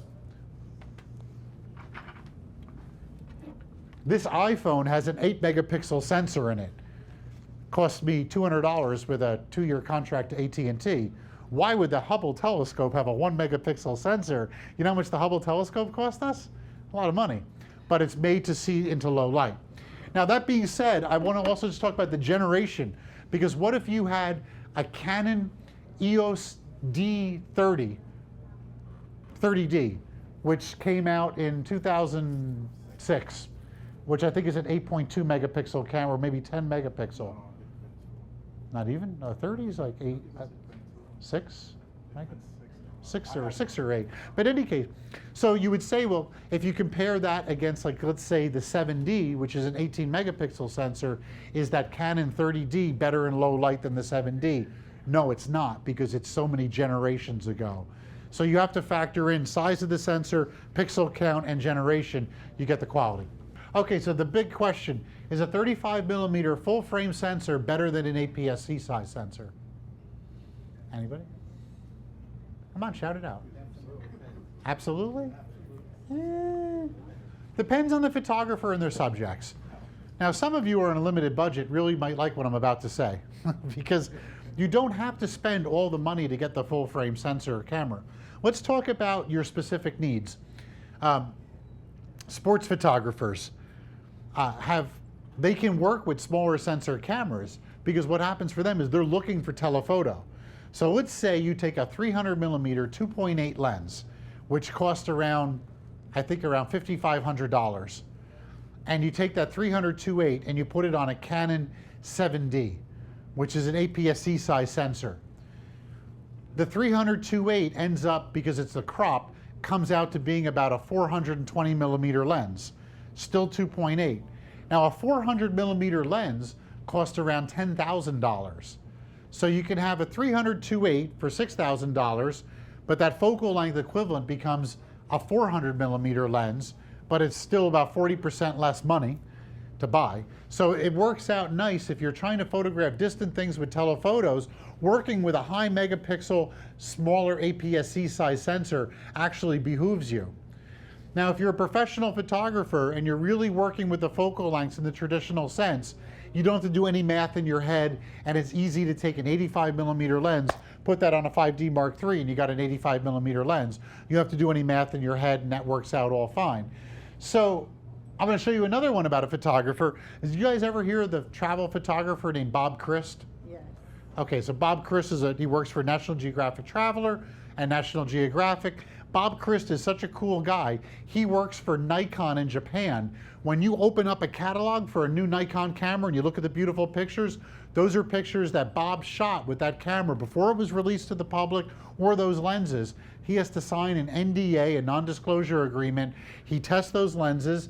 He gives feedback. They use his images for the catalogs for that camera. So when you go to a photo show and you see the brand new Nikon yada yada yada, Bob Christ has already had about 3 months camera time with that camera, working with it. Pretty cool, huh? He also gets the newest equipment from Nikon to test out. A couple of years ago, Bob Christ calls me up. He's a friend. I've been on photo safaris with him. He's a super cool guy. And he goes, I want to order 2 Nikon D90s. Now the D90 was an APS-C size sensor, lighter weight body camera. It was like an advanced hobbyist, advanced amateur camera, not really a pro camera. And I was like, Bob, why do you want a D90? Aren't you testing out the D3 and the D2S or the D2X? And he's like, yes, but I'm going on a bush plane on this safari, and there's weight limitations to how much equipment I can bring. That Nikon Pro D3 camera weighs so much, I need a lighter weight body. And also my back is starting to kill me these days. I can't travel with the heavyweight camera. So here's a guy who's specifically choosing a lower line, smaller camera because that's what he needs to get the job done. Would you like to walk around with a Canon 1DX camera all the time? It's heavy. That thing, it's got a big motor drive. That's heavy enough, exactly. So there is a point of diminishing return on the pro cameras that are out there. I'd like to see full frame sensors in lightweight bodies. And I think we will see that in the future to come. I've even read some rumors about I didn't want to start a rumor, I read some rumors about a fairly lower priced full frame sensor camera. You know, having a metal durable camera that weighs a lot certainly feels good in your hands, but at the end of the day, if you're doing travel photography, that can be a big hassle for you. So it really depends on the camera itself. I would say that, let's see a show of hands here. Who wants to be a professional photographer and they're going to be shooting weddings and portraits and events, which is a good bread and butter way to make money? Anybody? Okay. A full frame camera would work for you for 2 reasons. First off, the full frame camera gives you a good file because it's got a large sensor. You don't have to do any math with your lenses and all that. The other thing about that is that if you're at a wedding and you're charging a couple of $1,000s to photograph the wedding, you shouldn't walk into a wedding with a Canon Rebel. You should walk in with a Canon Pro body. Because professional photographers should use professional cameras. It looks good in front of your client. If you're at the wedding and you're shooting the portraits and you're charging them a couple of $1,000s and you got a Canon Rebel or a 60D, and Uncle Bob shows up and Uncle Bob has the same camera as you, it's a little bit worrisome there. It really depends on the photographer, the type of work that you're doing. If you're doing advertising photography, anyone interested in doing fashion or advertising? Well, fashion's kind of different because that getting the job done can depend on the camera. But for commercial photography, probably working with the full frame camera would be better for you, better access to lenses. You don't have to do that math. Can the full frame give you the advantage of the cropping? Well, you can crop anything. Yeah. Oh, you mean the advantage of the telephoto lens? No, it doesn't. Because on a full frame, a 200 millimeter lens looks like a 200 millimeter lens. Okay, the question, I just want to repeat the question. The question was, is there an advantage? Could you do cropping on a full frame camera? You could do cropping and post-processing later on, but you don't get any cropping on the lens. You don't get any telephoto magnification on the lens.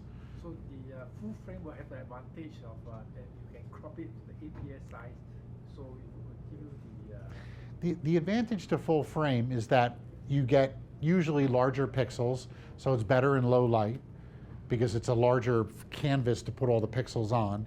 And the other thing is that you don't have to do any magnification with the lenses. Put an 85mm lens on, it behaves like an 85mm lens, not like a 120 or a 130. So imagine if I was shooting you a portrait focal length that's 85mm, right? So 85mm lens does two things for you. It flattens the image a little bit because it's a little bit of telephoto. So it makes the nose and the ears a little bit closer together. Okay, that looks nice for a portrait. Now, if I'm working with an 85mm lens doing a head and shoulders shot of you, so from here up to there, and I'm taking a shot of you. If I'm at 85mm, I'm this distance from you. So I'm talking to you. Look down, look a little bit to the left. TS, come on, give me a smile. There we go. Click, click, click. I'm taking the picture. If I take that same lens and I have it on an APS-C size, if I want to fill up the frame, then I'm going to be back over here. And when you're working with a model and you get more distant from them, your relationship to the model can change a little bit. So I'd rather have a full frame sensor camera in general, but I'm going to weigh that. If I'm doing a trip traveling, I would rather have an APS-C size. If I was shooting sports or wildlife, I think APS-C size to grab in that distance. Okay. All right. I told you guys before, by the way, are we having fun? Yes. Okay, good. All right. Good. Gotta wake you up a little bit. Some of this gets a little dry, some of it's good stuff, but we're going to talk about files and file size. So these are some screenshots I took on the back of a Pentax camera to show you. So every camera has its own menu, and every camera has its own language for its menu. So generally, on this one, it's telling me 5 different things. If I went to number 2, there'd be a different 5 things. Number 3, another different 5 things to access on the menu. So the first thing I'm going to do is file format.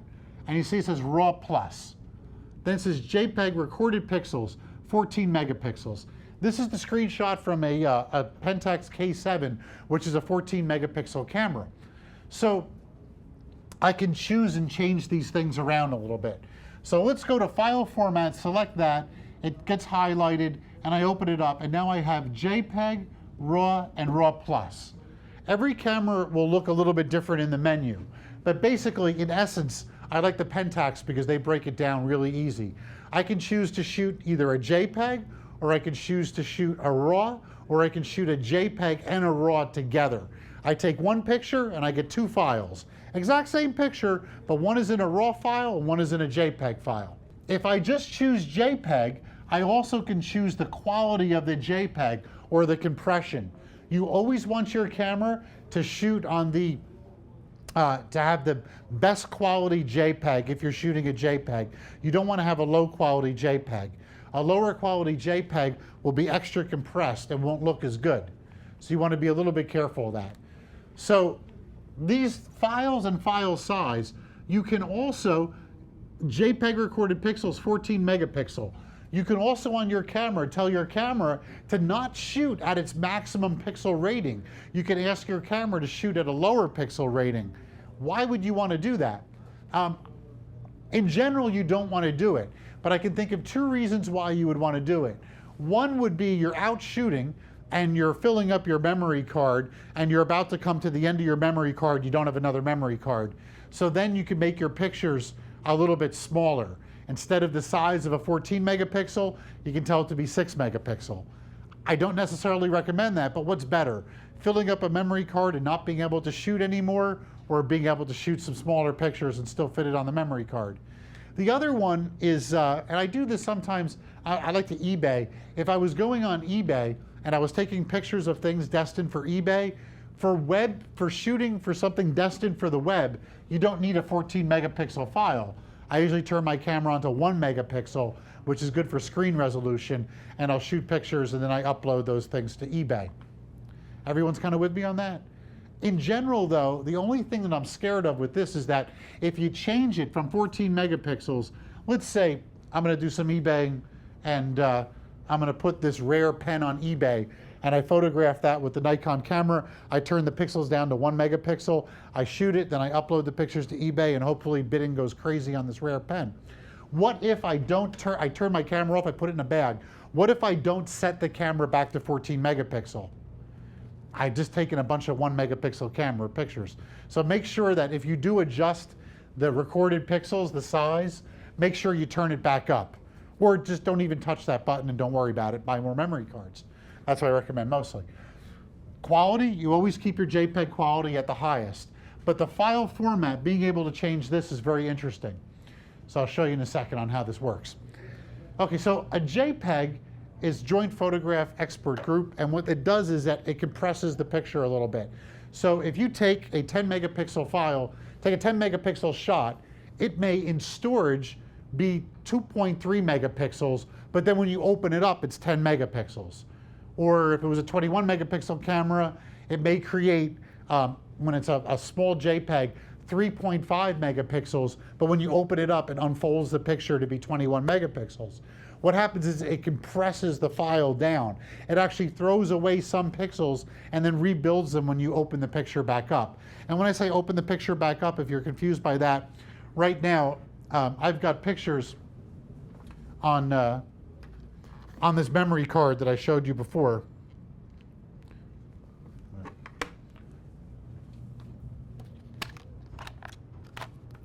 There are pictures that are on this memory card. They're closed. If I shoot JPEGs, they're going to be very small files on here. But when I download the pictures onto the computer and I double-click the image and it opens it up to its full resolution. So that's how a JPEG works. JPEGs are very convenient because they create small files, so you can put a lot of pictures on a memory card. The downplay to a JPEG, though, is that you don't have as much control over a JPEG. A JPEG gets processed and created when you take the picture, as opposed to doing it in post later on. So JPEGs are really good for grab shots or fast shooting. So if I was shooting, Toby went to a dinner party with you and I was shooting there, I would shoot in JPEG because it's fast. Remember before when I was clicking the camera how many pictures I could take in a row? But when I shot RAW, I couldn't take as many pictures in a row. So JPEG is easy to work with because it creates these smaller files. Also, JPEG is very good to upload to the web, put on Flickr, put on social media groups and things like that. So good for grab shots, emailing, web photos. JPEG is great. On the other hand, RAW is true digital negative. And a RAW picture has minimum processing done when you take the picture, but later on when you open it up in an editing program, then you're going to have choices. You have to do what's called a RAW converter. So a lot of the processing is done later on, and it slows you down a little bit. But there's some advantages to working with RAW. When you get the RAW image, you can make different adjustments to it to save the picture. So you can make an exposure adjustment by 2 f-stops. Now 2 f-stops mean you ever take a picture, it's too dark or it's too bright. If it's a RAW file, you can make good corrections on it. If you take a JPEG and the metering isn't perfect, and you start to try to adjust it, very easily you can lose detail in the shadows and detail in the highlights.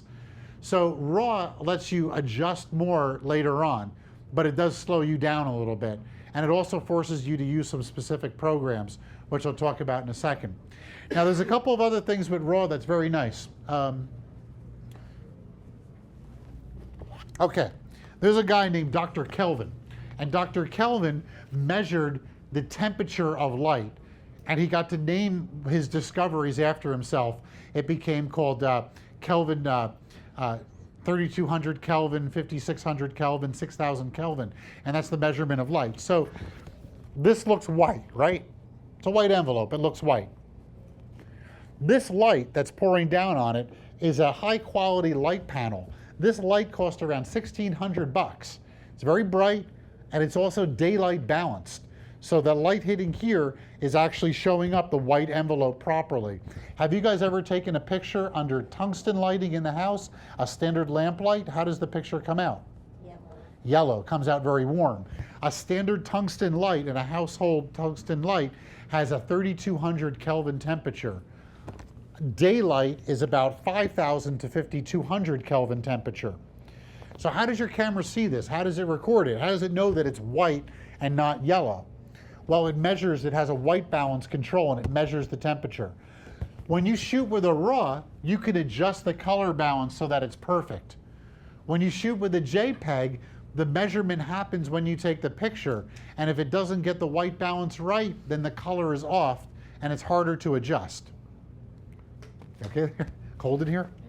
No? Back for yawning episode. Oh, okay. A little cold in the event space. We like to keep it cool here so you stay awake.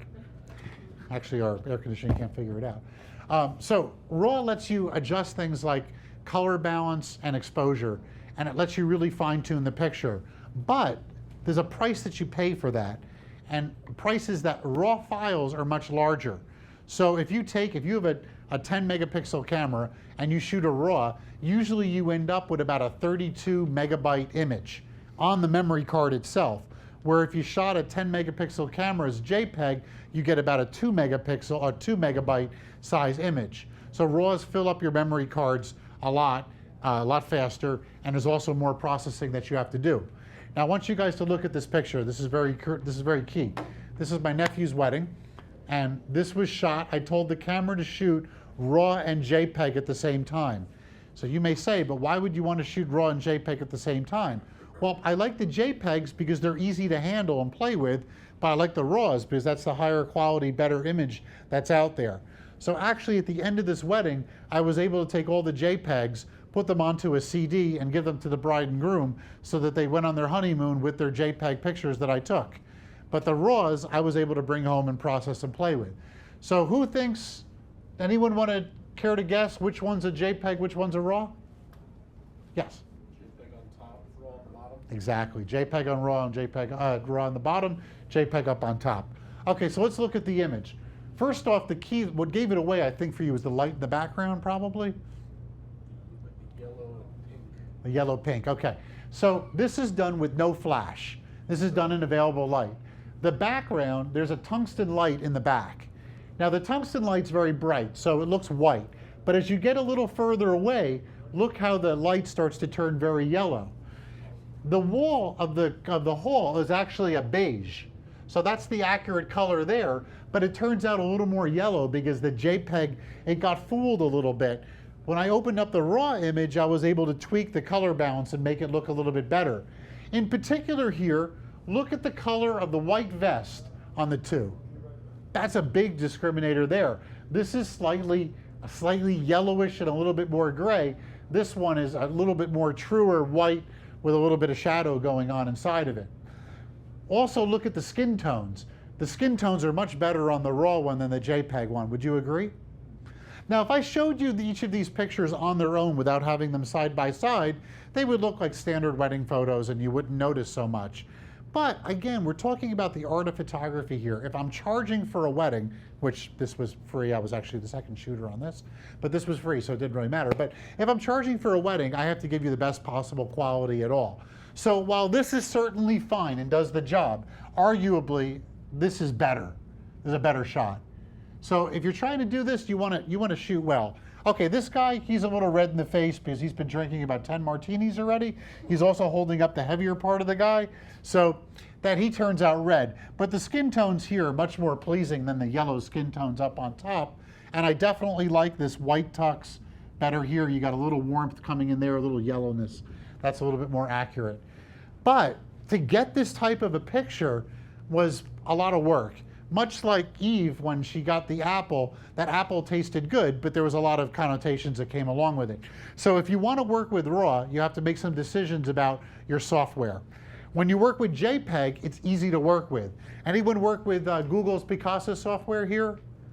It's free software. Sometimes it's inexpensive. Yeah, it's free software. It's very simple. Anyone work with iPhoto? Apple iPhoto? Okay, iPhoto, very easy software to work with. Picasa, iPhoto only work with JPEGs. RAW files need special software. So let's talk about the software that's out there. Yes? What about elements? We're going to talk about it. Yeah. So if you're doing most of your shooting outdoors and tungsten light isn't an issue, is there still like a big reason to shoot RAW? Question is that if you're outside shooting photos and tungsten light isn't an issue, is it a big difference to shoot RAW? Yes, there is. And I'll tell you why. Is that if you've got sunlight, daylight, 5200 Kelvin, and you've got a tree, the shade of the tree is going to be a little bit cooler. Underneath the tree, if you measured the temperature, it would probably be around 5800, 6000 Kelvin. But the top of the tree that's getting hit by the sun is 5200 Kelvin. So to balance that, the camera could get tricked. If I was photographing in the park and I was playing with my camera and testing it, JPEG is fine. But if I travel to Mount Rainier in Washington State and I'm taking my camera to do some really good nature photography and it was a big effort to get to the location, I would certainly shoot in RAW so I can get the best possible quality I could get. Again, if the picture isn't so important, testing, fooling around, casual shooting, JPEG is fine. But when you're going for the real money shot and you're really trying to do the whole act of photography, then I would recommend RAW. Do you like to spend time behind your camera or behind your computer? Okay, then you're more towards JPEG. If you shoot RAW, you get a lot of advantages to exposure compensation, color, sharpening, gamma, all these little things you can do with RAW, but you pay a price for that. You're spending more time processing the images later on. So if you just want to be behind the camera, stick with JPEGs.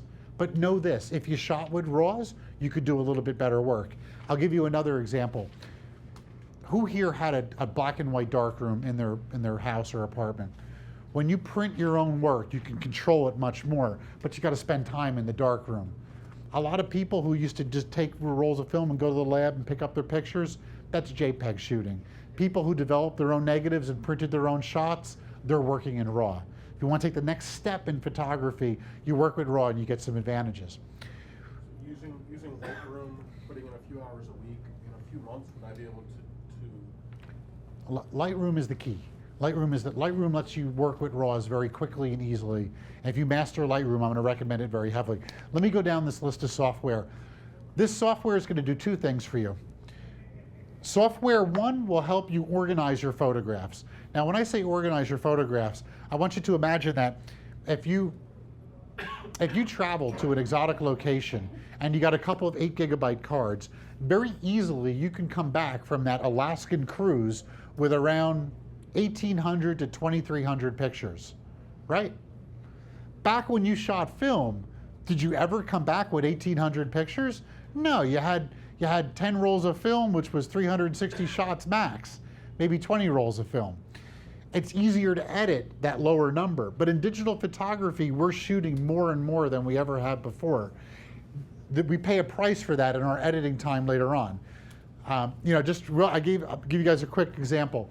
Last year around this time, actually it was April, I started a new project called Battlefield Can't, and I'm photographing the battlefields of Europe and World War II battlefields in Europe, and I'm mixing it with prose and literature written by veterans that were there. I shot it with an 8x10 camera. I traveled all the way to Normandy, and I photographed in all the American landing sites and beaches in St. Mary and Glace where the paratroopers landed with an 8x10 camera, wooden camera this big. I took 26 exposures. I've been waiting years to go to Normandy and make these shots. I go there and I shoot 26 pictures. I come back to New York, I unpack, and then I had to go help teach a class on this cruise, this Lindblad Expeditions cruise in Alaska, wildlife cruise. I didn't take the 8x10 camera there. There I took a whole bunch of Canon 1D Mark IVs and a whole bunch of Nikon D700s. What did I shoot there? I came back from that Alaska trip with around 1,450 shots. 1,450 shots on a 1-week cruise where I spent 4 days in Normandy. I shot 26 shots. I'm still editing those photos from Alaska. I still don't know what I really got. 1,450 shots. Every time I look at and I cruise through them, I see things that I didn't see before. It's so many pictures. To edit down that many pictures is difficult. This software that I'm going to show you does two things. It helps you organize your photos and it helps you process the raw files. So to start off with, Nikon users can work with something called Capture NX. Capture NX is about 179 bucks, and you can download it. It only works for Nikon cameras. You can download it for free and use it for 2 months, 60 days. It helps you organize the files, and it works with the Nikon RAW files really well. Canon gives you DPP software, Digital Photo Professional software. DPP software will help you organize your Canon shots and will process your RAW files for you, and it's free. Now, is the Canon software good because it's free? My daddy said that good things are not cheap, cheap things are not good, so they gave it to you for free. It's okay. It's not bad. I know I'm being recorded here. I'm going to say this straight up. Olympus also gives you software for the Olympus cameras to work with RAW. That software is awful, it's terrible. It crashes, it doesn't do a good job. I don't recommend the Olympus software at all. Canon, giving it to you for free with their cameras, you can try it out and play with it, it's not bad. If you're working with Nikon, I recommend, if you may want to spend the money and go with Capture 2.0. It is really good software, but it only works with Nikon cameras. It's good for Mac or PC, but only works with Nikon cameras. Apple users can run Aperture 3, which only costs $79 now. And then there's also Adobe Lightroom 4. Now, here's the deal with this. Aperture, a couple years ago, Aperture and Lightroom came out pretty much about the same time, about 4 years ago. And what it was it was easy software to work with RAWs. It promised that you could work with RAWs like the way you had been working with JPEGs. So it's very fast software, it works pretty good. I don't see Apple really caring about Aperture too much anymore. 4 years ago, the big question was Aperture or Lightroom, and we said, well, if you work with Apple, you can use Aperture because it feels like you're in the Apple environment, the Apple operating system. But we liked Lightroom because Lightroom worked on both Mac and PC. So today, if you went outside and you bought a copy of Lightroom, you don't have to worry. One copy, it gives you software for Mac and PC. So it works with both. I thought that was an advantage. But right now, Lightroom is up to 4. Aperture is still on 3. There hasn't been an update to Aperture. Lightroom 4 works really fast, and they really got it down. It is beautiful software. It's very good for organizing, and it's very good for doing the raw processing. It's very quick. Now, just to go back to organizing, I want you to try to figure out how this works. You got 1,000 pictures from your photo shoot. How do you find the best picture? Well, you start going through your pictures, and you can rate your pictures with rate your pictures with stars. So when you get to a great picture, you make that a 5-star. You get to an okay picture, you make that a 2-star. You get to a pretty good picture, you make that a 3 or a 4-star. So you look at all your pictures and you start to rate it. And then you do view sort, and then you can have all the top rated 5-star pictures on the top of it, and as you scroll down, you get to the lower areas. You go over your pictures about 5-6 times, and you'll end up coming up with out of those 1,000 pictures, your Alaska trip, you'll have what I like to call them bangers. Bangers are the ones that really bang, and those are the 5-star pictures. You'll maybe have 5-6 bangers. You'll have a 20 to 30 pretty darn good ones. Then you'll have a bunch of mediocre ones, and then you'll have about 940 ones that are just not so great. So that's kind of the way you organize your pictures. You're going back and forth. Lightroom lets you do that really easily.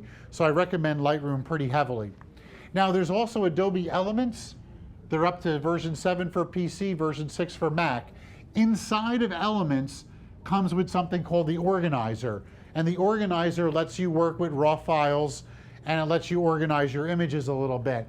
But the Organizer is inherently slow. So someone asked before about Elements. Yes, you could work with Elements, but if you're going to try to figure out 1,000 pictures or 400 pictures or a high volume of pictures, it doesn't work as good. It's a much slower software to work with. So at that point, I really recommend Lightroom 4. Now, what is Elements? Elements is a skimmed down full version of Photoshop. It's Photoshop Lite, basically. What the difference between Photoshop, well, here's a full version of Photoshop. They're actually up to CS6 now. I need to update that.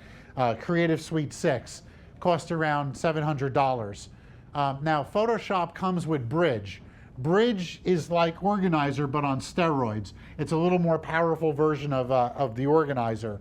So if you want to work with raw files, you have to view them with Bridge, and then you open up the raw file in Bridge. It gives you a raw conversion, and then all of a sudden it opens up in Photoshop. So you start with Bridge and you end up with Photoshop. Somewhere in between that is a raw conversion dialog box. The two elements in Photoshop here, and then over here we've got organization and good raw processing software here. The way that I'm going to knock this down for you is Toby goes out to Glacier Bay National Park, and you shoot, let's say, 800 pictures of Glacier Bay, the woods, the mountain, the brook, the stream, little fluffy pink clouds in the distance. Beautiful picture. You take it with a wide angle. You come home, it's great. You're home here, and then you take off for the museum, the Metropolitan Museum of Art, because they have a really good Cindy Sherman show going on right now. And right in the front of the Metropolitan Museum of Art is a big marble staircase going up to the Impressionist area. Toby takes a picture of that. There's an old lady climbing up the steps, and you take a picture of that. She's getting up to the top. She wants to go see the Van Gogh pictures. Old lady, she's got a shawl on. She's crawling up. You go home later on, and you're inspired by the rock group Led Zeppelin. Are you a Led Zeppelin fan at all? No. I'll have to make you a tape. Led Zeppelin has a famous song called "Stairway to Heaven." "Stairway to Heaven" is like that. It's like the ultimate rock anthem. Every time they do a top 100 rock song, "Stairway to Heaven's" like number 1 or number 2. So it's a great song. Do you have iTunes? Can I make you a mixtape? No, okay. I'm gonna get you on that. So what she does is she uses Lightroom to go through and organize her pictures from that Montana trip. And she comes down to the best picture of all was that shot with the mountain in the background and some fuzzy pink clouds and the whole thing. And then that's good. She opens up the raw image. You get the color, looks great, the sharpness, the exposure. It's a great shot. Then in Photoshop, you open up that picture you took in the Met. And what you do in Photoshop is that you use the selection tool to select only the steps. And then you extract the steps from the picture. Then you use the cloning tool to take out 4 tourists and remove them from the picture so that the only person on the steps is now the old lady with the shawl heading up to the top flight of steps. She's going up the steps. You open up a layer, and in one layer you've got your beautiful Montana shot. In the next layer you put the steps. And then you use the transform tool to extend the steps up to one of the clouds, thus creating a stairway to heaven. On top of it all, you'd want to make this very clear, so you take the type tool and you type out "stairway to heaven." And you don't like the fonts you have, so you go online and you download a beautiful font, a great old font, and you put "stairway to heaven" on that, and you've just created a photograph. What you've done is you've been a photographer, you've been a digital artist, you've been a graphic designer, and that's all over here. That's all Photoshop. Working in layers, working with typography, working with selection tools, working with transform tools, cloning tools, all those things. Those tools don't exist over here. Over here is about organizing and making the picture perfect. So I'm going to ask you guys a question. Raise your hand. Are you interested in getting the pictures the way that you saw them perfect? Exposure, color balance, sharpness, making your pictures really perfect. Who's interested in doing that? Okay, that's over here.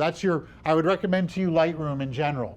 Who here is interested in adding textures, layers, spending time with a Wacom tablet, really playing it out? Then for you, that's Photoshop.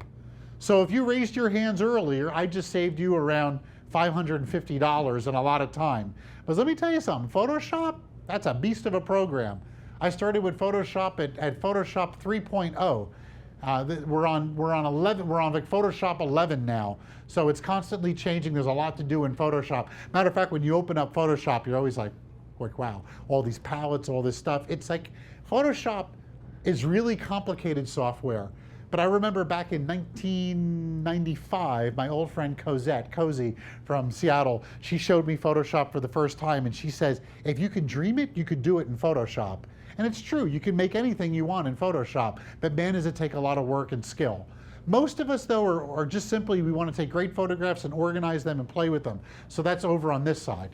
So the whole point to this is that if you want to work with RAW and get the most out of your digital camera, you're going to have to learn some extra software.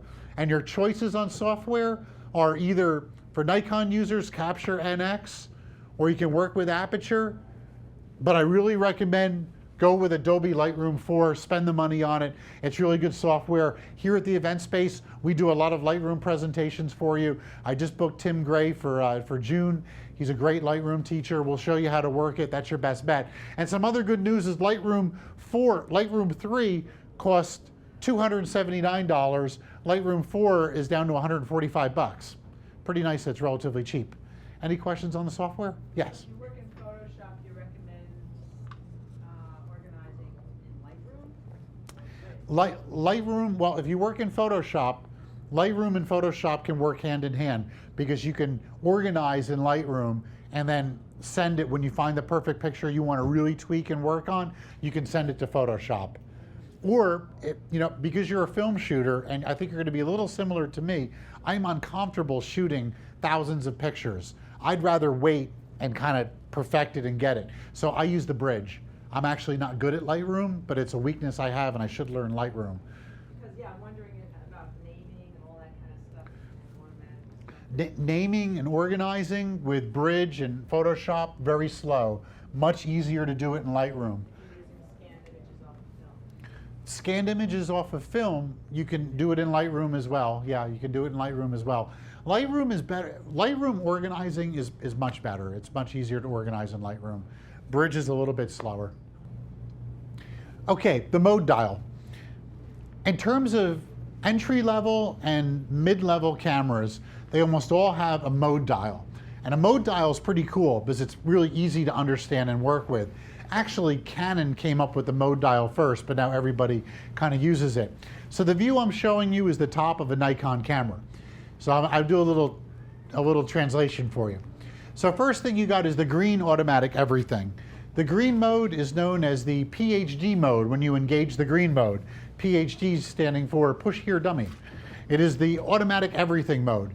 Now the one thing about the green mode, which is interesting, is that when you're in green, it'll figure out aperture and shutter speed for you. But if you need flash, it also pops the flash for you. So when you're in green mode, that flash pops, which sometimes you don't want the flash to go off, and it's kind of annoying. Because when you're in green mode, you've given up all control of your camera. Only the camera just does everything for you. You can't bias things when you're in green mode. The opposite of that is to get into P mode, or a program. Some people say P mode stands for professional mode. But P mode means that it will select aperture and shutter speed for you. But when you're in P, if you don't pop the flash up, the flash won't go up. You have to literally push the button to get the flash up. So who here has worked with one of their cameras and has been frustrated by the flash constantly popping up? Anybody? Say you did, okay. So if you want to stop that, just put it into P mode. So P mode gives you automatic exposure, but you still have some overrides you can do with the camera.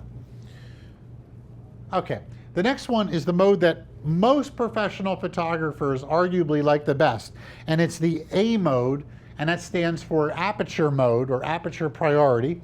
Canon cameras call it AV for aperture value. Nikon calls it A. But when you see the A, that means that you can change the aperture and automatically it will give you a correct shutter speed. Now the nice part about the AV mode, or the A mode, aperture priority, a lot of people like, photography is about storytelling. And I'm going to show you guys, just illustrate to you very quickly, two different stories that we have here. Now for me, your name again, TS, right?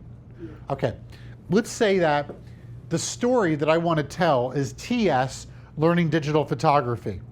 Now you're in a room with a bunch of people here. If I shoot you in the A mode, and I'm going to put this on aperture priority and choose a very wide open aperture like 3.5, I'm not going to have a lot of depth of field. So when I shoot you here at the A mode at 3.5, the background goes nice and softly out of focus. So if the story I'm trying to tell is TS learning photography, aperture priority mode, wide open, 3.5. But what if very subtly the story is people learning photography in the event space? Now there's multiple people involved. So I can still focus on UTS, but now I'm going to go to aperture f11 or f16, which gives me more depth of field. So when I shoot this picture of you, you're certainly in focus, but the lady behind you is slightly out of focus. You're even a little bit more out of focus, but I can see more details. If the story is about you, I want just you to be in focus, and I want the background to be out of focus, so I'm not distracted by the nice lady behind you. But if I shoot stop down, I get more depth of field. I've subtly changed the whole feel of the photograph and the story, and you can do that in aperture preferred. Excuse me. Okay, so that's aperture preferred. You decide the aperture, which will mean your control over depth of field, and the shutter will be automatically given. The opposite of that is TV mode for time value, or shutter preferred for Nikon users. Shutter preferred mode allows you to control the shutter speed and the time that the picture gets taken. So let's do this. Let's go to a waterfall or maybe a fountain. If I put the camera on a tripod, I go to shutter preferred mode and I choose a shutter speed of, say, 1 second. Now 1 second's a long time, so I don't want a lot of light coming through the camera. Automatically the camera will stop down the aperture, maybe f16, maybe f22, so that I can hold the shutter open for 1 second. If I take a picture for 1 second on moving water, I'm gonna get a nice flow of the water. It's gonna look cool. But maybe I want to see the individual globlets of water bouncing off of the rocks or coming out of the fountain. So in that case, instead of going for a long exposure like 1 second, I dial in a 250th or a 500th of a second exposure. Now I have the shutter going very quick. So what happens to the aperture? It has to be wide open to let more light in to counteract for the shortness of time that the shutter goes. So if I go time value or S mode, I decide the shutter speed the camera will come up with the aperture. So if I'm concerned about the temporal nature of the photograph using time, I'm going to go shutter preferred. If I'm concerned about depth of field, I'm going to go to aperture priority. It lets you make a decision, and then it does the work for you on the inside the camera, which is kind of nice. Most photographers will like to work in aperture priority mode, so you can dial in the depth of field that you want. Depth of field is probably the most important tool we have in photography for telling a story. Shutter speed is certainly important, but most times it's depth of field. Okay, then there's manual. Manual means that I'm setting the shutter speed and I'm setting the aperture myself. And in the camera will give me a little graph to let me know when the exposure is correct. So I control everything when I'm in manual. If you take a class at ICP, you're going to be in manual mode. They're going to teach you to work manual mode more than anything else. You showed me that little Canon FTB camera. That is only manual mode. So you've got a little needle to show you when the exposure is correct by changing the shutter speed and aperture. So manual, you have to make all the decisions yourself, but you do get a meter to tell you what's going on. But the big one is the scene mode. Now the scene mode is like having a professional photographer built into your camera, and you can choose from a group of different types of photographs and it will bias the camera for it. So let's start off with portrait mode. If I want to shoot a portrait, technically I want to shoot with a wide open aperture, so I eliminate a distracting background. I want to put the camera into single focus mode where it focuses once, it locks. I also want the metering mode to be more center weight balanced. Now that's a lot of settings for you to do manually on the camera. But if you put it into portrait mode, it biases the camera towards that type of shooting. If I go to landscape mode, it's going to choose a more stop-down aperture, so I have greater depth of field. It's going to look for a bright sky and a darker foreground, so it'll play with the metering a little bit. And it'll be biased towards taking a landscape. Also, the focus mode will be in single mode, where it'll take one picture, because mountains don't move very fast. Sports mode will take a higher shutter speed. It'll put the camera into predictive focusing, meaning that if a subject's moving towards you, that keeps refocusing the camera. And it will again bias towards a higher shutter speed, and it will put the camera in continuous shooting, so the camera keeps taking pictures sequentially.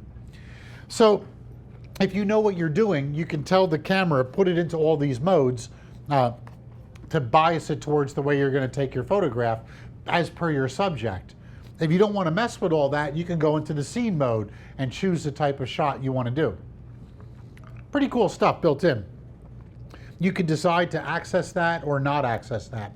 Scene modes are found on entry-level cameras, not so much on intermediate-level cameras, and certainly not on pro cameras. If you tried to tell a professional photographer, put it into portrait mode, they're not going to like that. They're going to want to set it all themselves. So those are the scene modes. I think they're very helpful in the beginning, but I do believe you should learn your craft and figure all this stuff out. Now I want to show you guys an example of aperture and depth of field. The top picture, the lens is open very wide, so I don't have much depth of field. Look how the tomatoes all go out of focus. The bottom picture is shot with more depth of field. The aperture is closed down, and I get more, I can see all the tomatoes going down. Interestingly enough, look at the person that way out of focus in the top left-hand corner. Look at the lights. See how the lights look nice and kind of glowing? When I have more depth of field, I have more distinct shapes of bodies here, and the lights are much more distinct. I can even, like, here I can tell that these are blueberries. Up on top, it's a little bit tough to tell they're blueberries. I can read the label here, but the depth of field, I lose the label there. Aperture, controlling that is really important to making a great picture. Now, I think both pictures are okay. I think this one's a little bit better because I'm really showing the whole place with it. But the one thing that's nice about working with a shallow depth of field, it makes the subject pop a little bit. Now, depth of field is more accentuated when you have a larger sensor. So when you go to an aperture preferred mode on a small point and shoot camera, you end up getting a lot of depth of field because the sensor is very small. The larger your sensor, the better you can play with depth of field. So it is a slight advantage to go with a full frame sensor if you're very concerned about depth of field. That definitely plays in. So working with a little larger sensor, you can control depth of field or feel the effects of depth of field a little bit better in your shot. Now, if you've got, to get the correct exposure, you're going to have the aperture, which is the amount of light that hits the sensor. You're going to have the shutter speed, which is the time that that light hits the sensor. The two of those together is your exposure. There's one more factor. The third factor is the ASA or ISO. ASA is an older way of saying it. Nowadays we say ISO. So what that does is that changes the sensitivity of your camera in low light. ISO 100 is fine for outdoors and bright light, no problem. ISO 400 is better for indoor with flash. It's a little more sensitive. ISO 800 to 3200 is great for low light shooting and available light.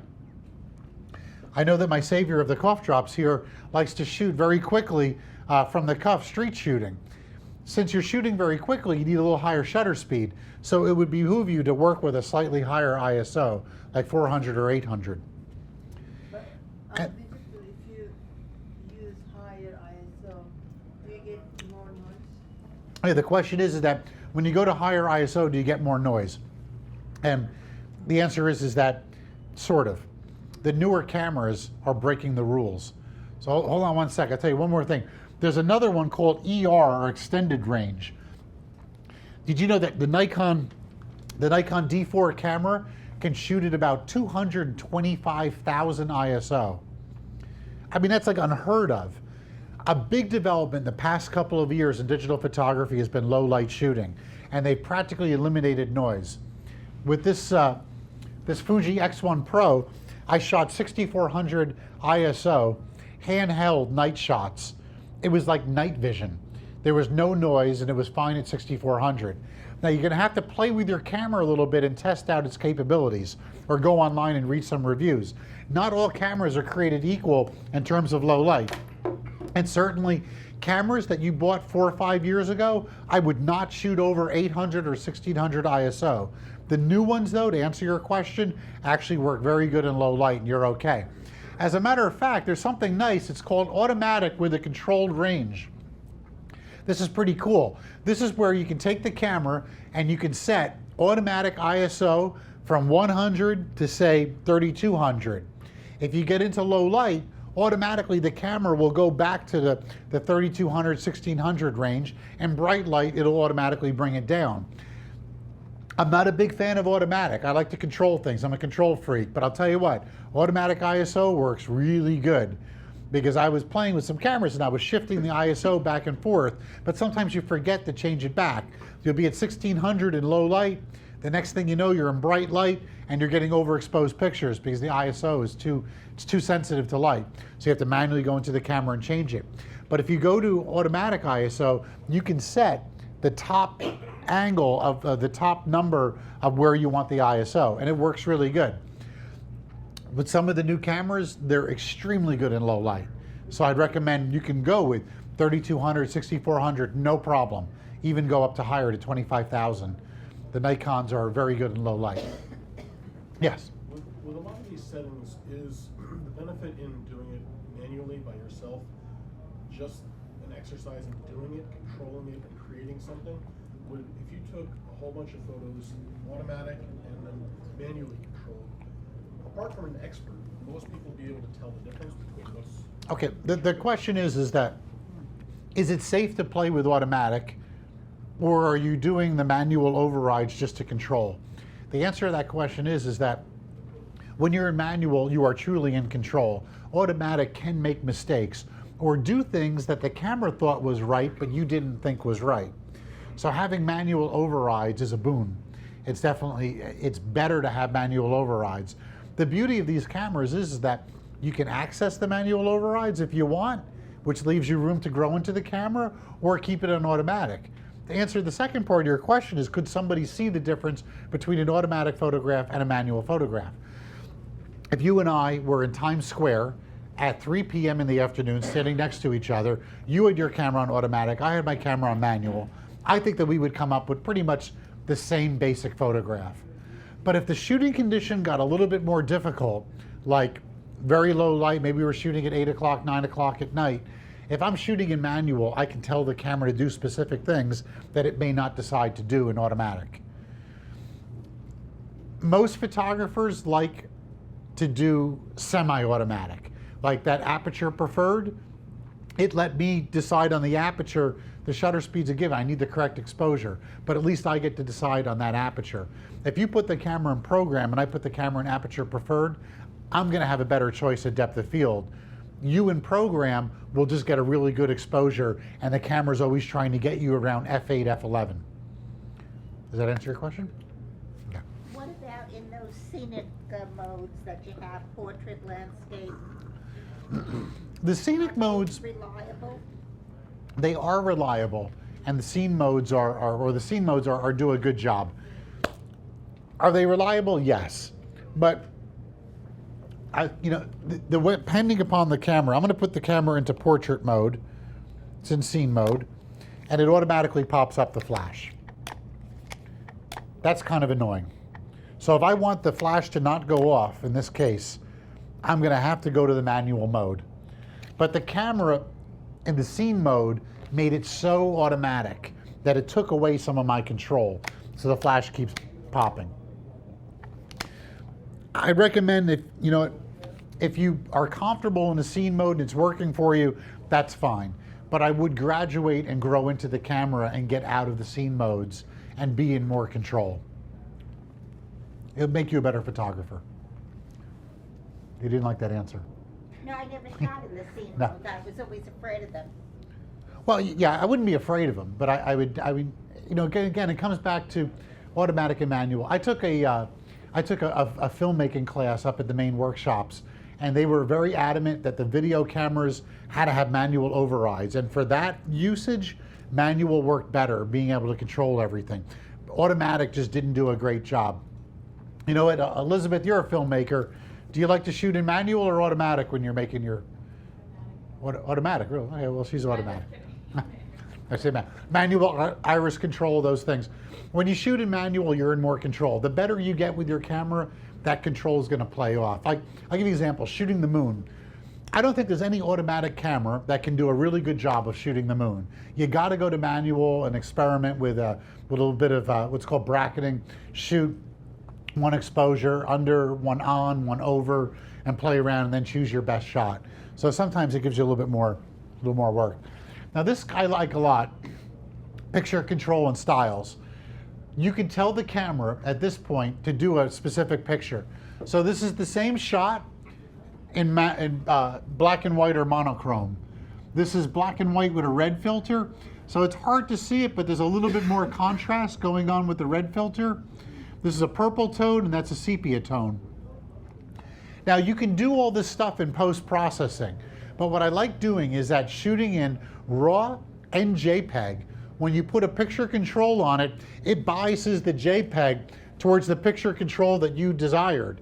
But the RAW file will always be regular information that you can interpret and you can make the camera do many things with, or have the end result, the picture, look a little bit better. The reason I like this as well is that in black and white mode, when I take a picture on the screen, it shows me in black and white. Black and white is a different mindset than color. So when I want to review my pictures and I'm seeing them in black and white, it helps me see the picture a little bit differently. If you are only shooting JPEG and you apply one of the styles to it, you're only going to get your picture with that style. So you got to be a little bit careful if you're only shooting JPEG. I recommend work with picture control styles, shooting RAW plus JPEG, and applying a style. The one thing that's nice about this is that it lets you own the picture. So let's go back to Times Square, you and me.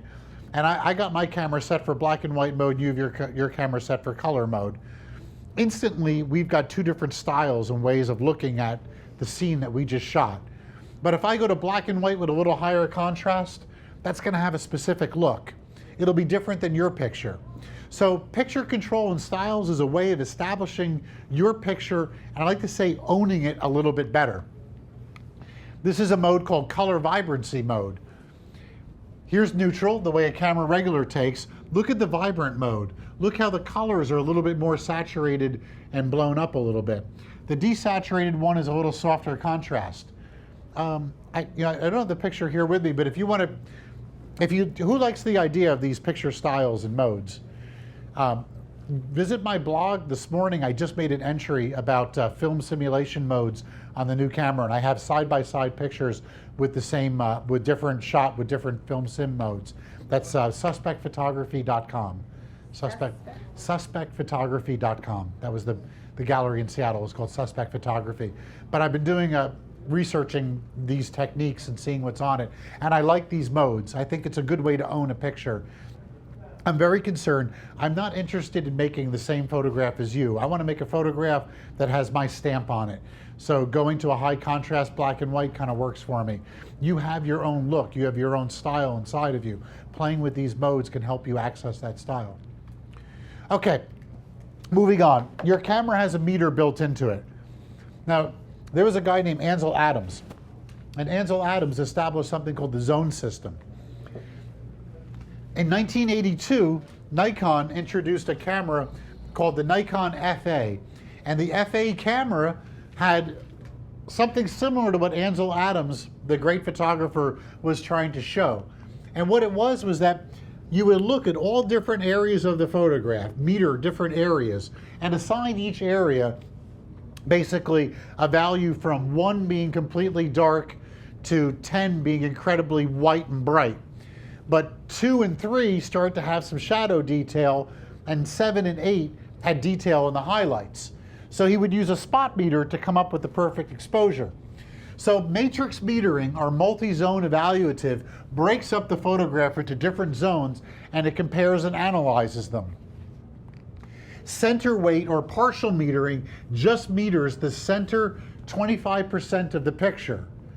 Spot meter just meters 1% or 2% of the center of the photograph. It just meters that area. Now, I'm going to ask you guys a question. You can look at it on the plasmas seem to show this a little bit better, but which of these 3 pictures do you guys think is the best? Spot. Clearly, you guys aren't even, there wasn't even a question there. Why was spot better? I got detail down the street in the shadows. You can see that there's brickwork over here. The whites are white. Everything looks nice. When you get to multi-zone evaluative, I lose a lot of detail in the shadows because the bright white awning of the Punjab Palace threw off the metering system. Certainly in partial metering it happened as well, even though I got a little bit more going on over here. But this one gives me, look it up on top, you can't even see the top of the building there. You can't there, and you definitely can't there, but this one you can. So working with the spot helps out. Now, here's the part that's going to mess you guys up a little bit. Spotting just this area is not the proper way to use the spot meter. The proper way to use the spot meter is actually to spot the bottom area where there's kind of a mid-tone, and then you can lock that value into the camera and recompose. So if you brought a camera with you, please put it in your hands now. On your camera, the main button is the shutter release button. If you push down on the shutter release button, it will focus the camera for you, and it will also activate the metering system. And we're going to go to aperture preferred mode, and it activates the metering system. if you have your camera set up for focusing called single, it'll beep once, lock into focus, and then be ready to take the picture. You'll notice where your thumb is on the back. If you're working with a Canon camera, it'll be an asterisk. If it's a Nikon camera, it'll say AEL, which stands for automatic exposure lock. So on your camera, I have it yep, over here. AEL, okay. So what AEL does is it allows the metering to be selective. So if you're in spot meter mode, you can spot meter an area of the picture, hit the lock button, hold it down and depress it, recompose the picture. So what I did is I took this picture and I put the center here. So the picture is aimed down. And I took a meter reading on that and I locked it in. I recomposed the picture and then hit the shutter release button and took the shot. So I locked in the meter value here and recomposed it. Let's say TS is just underneath the spotlight, and I can see he's got some light on his head, but you are in the shadows or in the dark. So if I took a picture in multi-zone evaluative, and it's a very contrasty scene, what I'm gonna do is you're gonna look pretty hot, and you're gonna look a little bit dark, but you're gonna come out of it. But if I went to spot meter mode, so I'm gonna put the camera into spot. I put it in AEL, nothing happened. Hold on a sec, I'm gonna go to spot. And I'm gonna spot meter you here. Hold on. All right, and I hit the spot just on your head, I refocused, and I took the shot. And I'm gonna take one more shot, but outside of spot meter mode, hold on.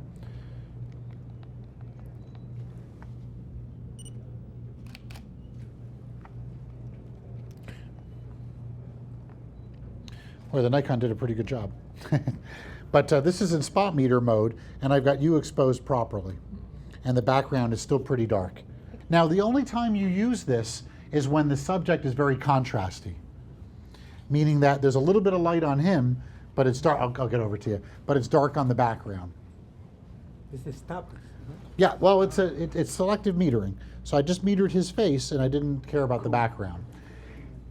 So I want you to imagine that Toby has a barn, an old dilapidated barn with a hole in the roof. And I do a portrait of her, and there's a shaft of light coming through that hole in the roof, hitting her. If I take a wide angle shot and got the entire interior of the barn, I would get this very dark barn. It would try to see into the shadows of the dark barn. What I want to do is spot meter the light hitting Toby, lock that spot meter in, recompose the shot, and then take it. And then what I'm gonna get is I'm gonna get her exposed properly, but the barn will remain dark and moody. It's a way of getting the picture in. Now, you've got on your cameras a mode called the chimp mode. Do you guys know what the chimp mode is? The chimp mode is when you take a picture and you hit the playback button, you go, ooh, ooh, ooh, look at the cool picture I took of you. It's chimp, ooh, ooh, ooh. Come on, guys, work with me here. It's getting late, I can tell. Okay, so when you take a picture, you can always look at it and see how you did with your picture. This picture I shot in St. Marco Plaza in Venice. So here's the first picture I took, multi-segment metering. Look what happened. I lost detail in the columns here. It was in the middle of the day, there was a lot of sunlight coming down, it was too hot exposed. The camera saw the top of the loggia was very dark, and it tried to see into those shadows. So I got shadow detail here, but I lost detail in my highlights, right? So I chimped the camera, I looked at it, I said, this picture looks terrible, I gotta redo it. So what I did was I put it in spot meter mode, and I metered the back of the column, one of the midtones, locked in the meter reading, recomposed the shot, and then took it. And then I got a much more even look and a much better picture. Now, You lost the detail in the upper In the part top. and on the right side. well, you know, you may say that I lost the detail. However, I digress. I do have I've got a little bit of the loggia there. But what's more important is that I got the proper, see, there's something in your camera, well, in photography, and it's called dynamic range. Dynamic range works like this. You've got blacks, dark shadows. You've got highlights. Your camera can only record a certain bracket in between. So if you get detail in the shadows, your highlights are gonna blow out. If you've got details in your highlights, you're gonna lose details in your shadows. So you as a photographer, when you're faced with a contrasty scene, has to determine where the subject is and where you want details to be. By using the spot meter built into your camera and using the meter lock button, you can unlock that whole control. Now, I got something to say to you guys. 92.5% of your photographs in multi-segment matrix will work out fine for you. So basically just aim the camera and compose it and shoot and you'll do a good job. But some pictures are going to be very contrasty, where here you got a very bright light, bright sunlight hitting the sides of the column and then a very shadowy area. At this point, this is where your camera in automatic can do a damn good job. But at this point, you're pushing the limits to the automatic, and you have to know as a photographer how to set your camera up and make the picture work for you. But what I'm trying to really show to you guys is that not only can you spot meter the subject, you can spot meter a small part of the subject, recompose the scene so that you're only metering one area properly. It's pretty powerful stuff, because in the past you had to use a handheld meter. There's no need for that really anymore with a DSLR, a modern one. Okay, but Would that picture be a good candidate for HDR?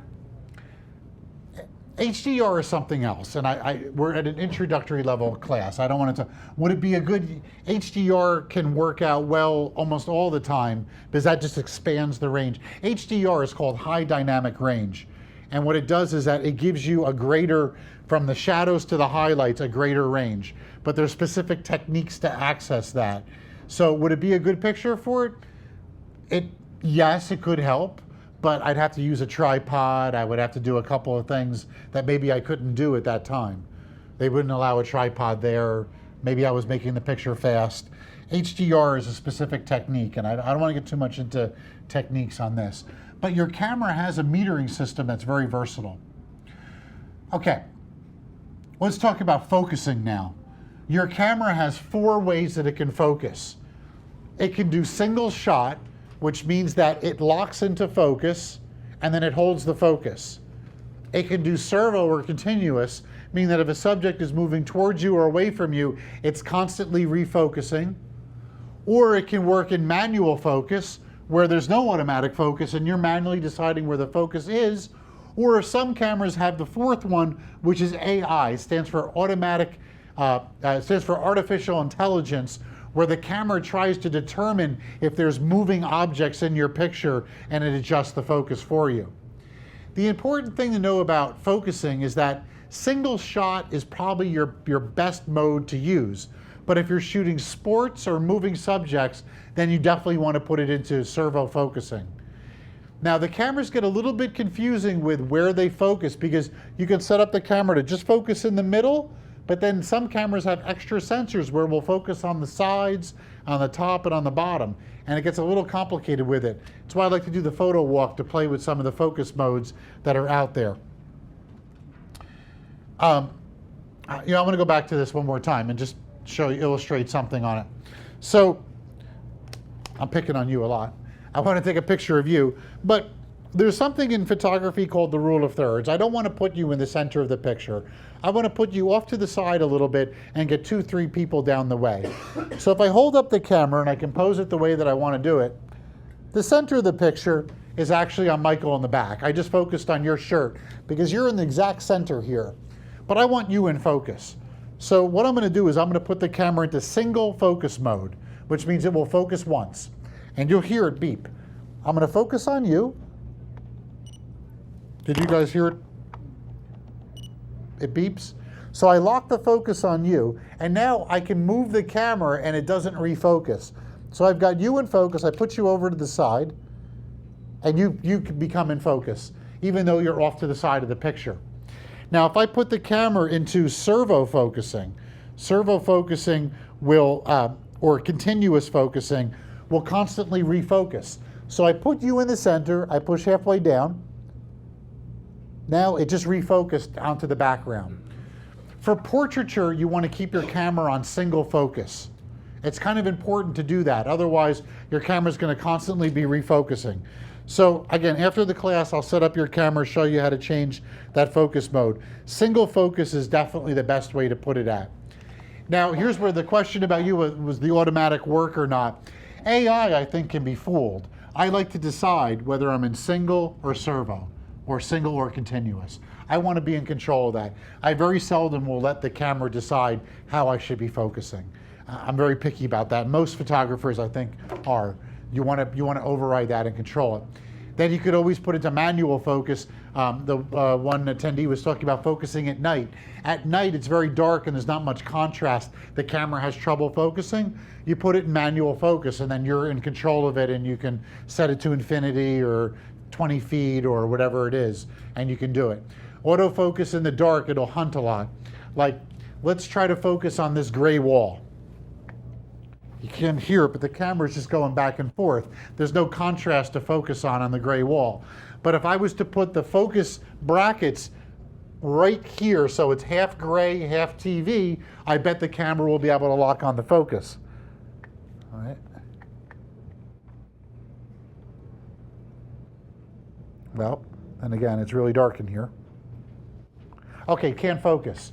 So in this case, I'm going to go to manual, and I'm going to set the focus myself, and I got it in focus. So if it's very dark out and your camera can't focus, put it into manual. Does that help you guys out a little bit? Yes, sir. With these way high ISOs, like 25,000, say, is it really make no noise? On the Nikon D3, D5, yes. The Canon 1D Mark IV, 1DS Mark IV, yes. What's the question? Okay, I'm sorry. The question was that on these high extended range ISO cameras, is there really no noise? The brand new ones that have just come out, virtually no noise. But my question was, because I didn't want to go back to there, will it focus? Will the lens focus in that low light? Where this camera did not focus because the Okay. ASA is probably low. And Yeah. Okay, the ISO, having the high range ISO has nothing to do with the focusing. When you look at the specifications for a camera, it will say how many focus zones there are. The more focus zones will certainly help. I just put the camera to a tough test here. You know, usually when I do this, I like to look at this thing. Now it can't focus on this because there's not much contrast going on and the camera just kind of goes back and forth. It can't focus on this. Yeah, it's just going back and forth. But if I aim the center thing on the silver over here where there's a little line, all of a sudden it focused on that. Now, that I understand. Yeah. I mean, in low light, it's not focusing because it's like pointing at something. But something dark. There's nothing But for it to how about focus on. These cameras that are 25,000, same deal. Doesn't help. Yeah, it doesn't help. Gotcha. Yeah, because there's focusing and there's exposure. ISO helps the exposure. Doesn't do anything for the focusing. The only thing that helps the focusing are more focus points. A higher end camera focuses a little bit better. But even then, if it can't focus, if it keeps hunting for the focus, what do? Put it into manual, manually focus the camera.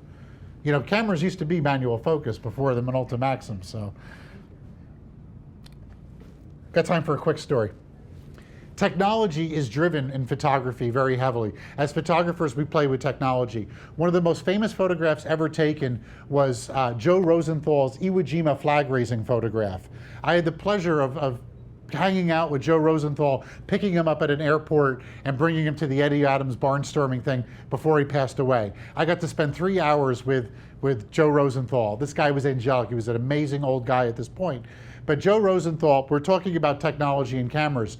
And I say, I'm a young wise ass, I say, yeah, I remember when the Minolta Maxim came out and autofocus first came around, there was a big technological override. Everyone who wore glasses and had trouble focusing cameras could all of a sudden now focus. That was a great technology. Joe Rosenthal goes like this. He goes, I remember when we went from flash powder to flash bulbs, and man, was it easier to use a flash bulb than flash powder. Technology really, that puts it into perspective that here's a guy who remembered when flash powder was being used. Okay, another big technological advancement was HD DSLR. HD DSLR is having video capability and an SLR camera. And why is this such a big deal? I know you guys came here for still photography, but these cameras are capable of shooting really good video. And this is a game changer. And when I say a game changer, you know, I watch a lot, I watch TVs, I watch movies. I can see when they're using these cameras, still cameras, to do this. So what happens is that Either it's an APS-C size sensor or it's a full frame sensor. It's a very large sensor, much larger than was in video cameras. The other thing is that a video camera, to have a fast prime lens, costs a lot of money and it's very difficult for it to have it. So video cameras traditionally had a lot of depth of field going on. But an SLR with a fast prime lens doesn't have much depth of field. So what they did was they put video capabilities into an SLR. So it made these cameras designed to shoot stills do really good videos. Have you guys ever heard of a movie called The Diving Bell and Butterfly? It was a movie that was shot with Lens Baby used on video cameras, so that whenever they had these dream sequences, they did it with the Lens Baby look. So this is Central Park with a Lens Baby control freak put onto a Nikon D5000 shooting HD video, 720 video. Now I lost my manual focus. I had to manually focus with I lost my autofocus. I had to manually focus. So as they were moving around, I was manually focusing it. But to get this dreamy look in a video camera would require a lot of post-editing work. But you can do this with an SLR. If you guys are fans of Saturday Night Live, there's a cameraman named Alex Buono, and he shoots exclusively with Canon 5D Mark II and Canon 7D, and he uses these small cameras to shoot really good quality video for all these spoof commercials on SNL. Pretty cool stuff being able to use these cameras. I work out with that guy. If I took off my shirt, I would have muscles like him. But it's pretty amazing stuff to work with this. It's a game changer shooting video with these cameras. And you see it, once you start to know what to look for, you see it more and more of these cameras being used. Let's imagine that you and I we're being filmed in a movie and we're doing a sequence in a car and we're driving around. Did you guys ever see a car with a big cage built onto the side of the car and the camera on the cage aiming into the car and the two people are driving around? That's a lot of work to rig up a camera like that. Now they can take a small camera with a wide angle lens and put it on the dashboard of the car, and it's really easy to shoot that scene with the car chase going on. Also, depth of field. We're living in a world of very limited depth of field in videos now. So that was with the Lens Baby Control Freak plastic optic to give a dreamy look, shot with the D5000. Okay, setting up your camera to get the most out of it. If you brought your camera busted out now, these are some critical things to change. First thing we're going to work with is program mode, P mode. That's what you start with. But I want you to graduate to aperture priority mode and take pictures with different aperture values, see the relationship with aperture and depth of field that you can get with working in the A mode. Your ISO, I would set it to automatic or 400 ISO. Now, if you want, you can go to 800 ISO if you have a brand new camera, but working within that ISO gives you a little bit more flexibility in low light. And you can experiment if you really get into, gentleman was asking about the high range ones, you can experiment with that. But off the bat, put your camera at 400 ISO, it's good to go. Your meter should be on multi-segment or matrix metering. Don't play with that spot meter stuff yet. I want you to graduate into that spot meter. I have a small assignment for you if you want to play with the spot meter. I want you to take a subject and put them next to a window. And I want you to stand in front of them, like right there, aimed at the subject. Well, the window light is going to give more light on half of my face. The other half will be dark. Put your camera into spot meter mode and meter the right cheek hitting the light. Hit the lock on the meter, recompose the shot, and take the picture. Now the next picture you take, put the meter lock on the shadow area of the cheek, lock it in and recompose it and shoot the picture. Play with that relationship. So what I've asked you to do is shoot in a contrasty light situation and play with that meter lock. And again, I'll show you guys at the end of this how to set that up. Put your camera on JPEG fine mode. Somebody came up to me and showed me their camera at the break, and it was on JPEG medium mode. I knocked it into the best quality JPEG mode. So understand where JPEG is and set it for the best quality JPEG. Then, I don't want you to shoot RAW right away, but I want you to look at how you can adjust and how you can get into the RAW mode. So when you're ready to experiment with RAW, with the better software and everything, you'll be able to do that. Okay, single shot mode. Single shots should be, your camera should be set up for the single shot focusing mode. And you should have your camera on single mode to take pictures. Right now I'm on continuous, and the camera's gonna blaze away. I think you should put your camera onto the single mode, and the single mode will mean that you take one picture, and that's it. So every time you push the trigger, you can take another picture. But understand how to adjust it from continuous to single, so that when you shoot sports or you need to blaze away a lot of pictures fast, you'll know how to put it into continuous mode with multiple frames per second and shoot away. Your white balance should be set for automatic white balance. You know, some people shoot with a white card in the photograph, or a gray card, or even better yet, with the Macbeth color checker. It has all the colors. And if I'm doing a sequence in portraits, the first picture I have you take is you holding up this card, and then we ditch the card, we do our photo shoot. Later on, I can look at that card and I can analyze the colors very properly for white balance.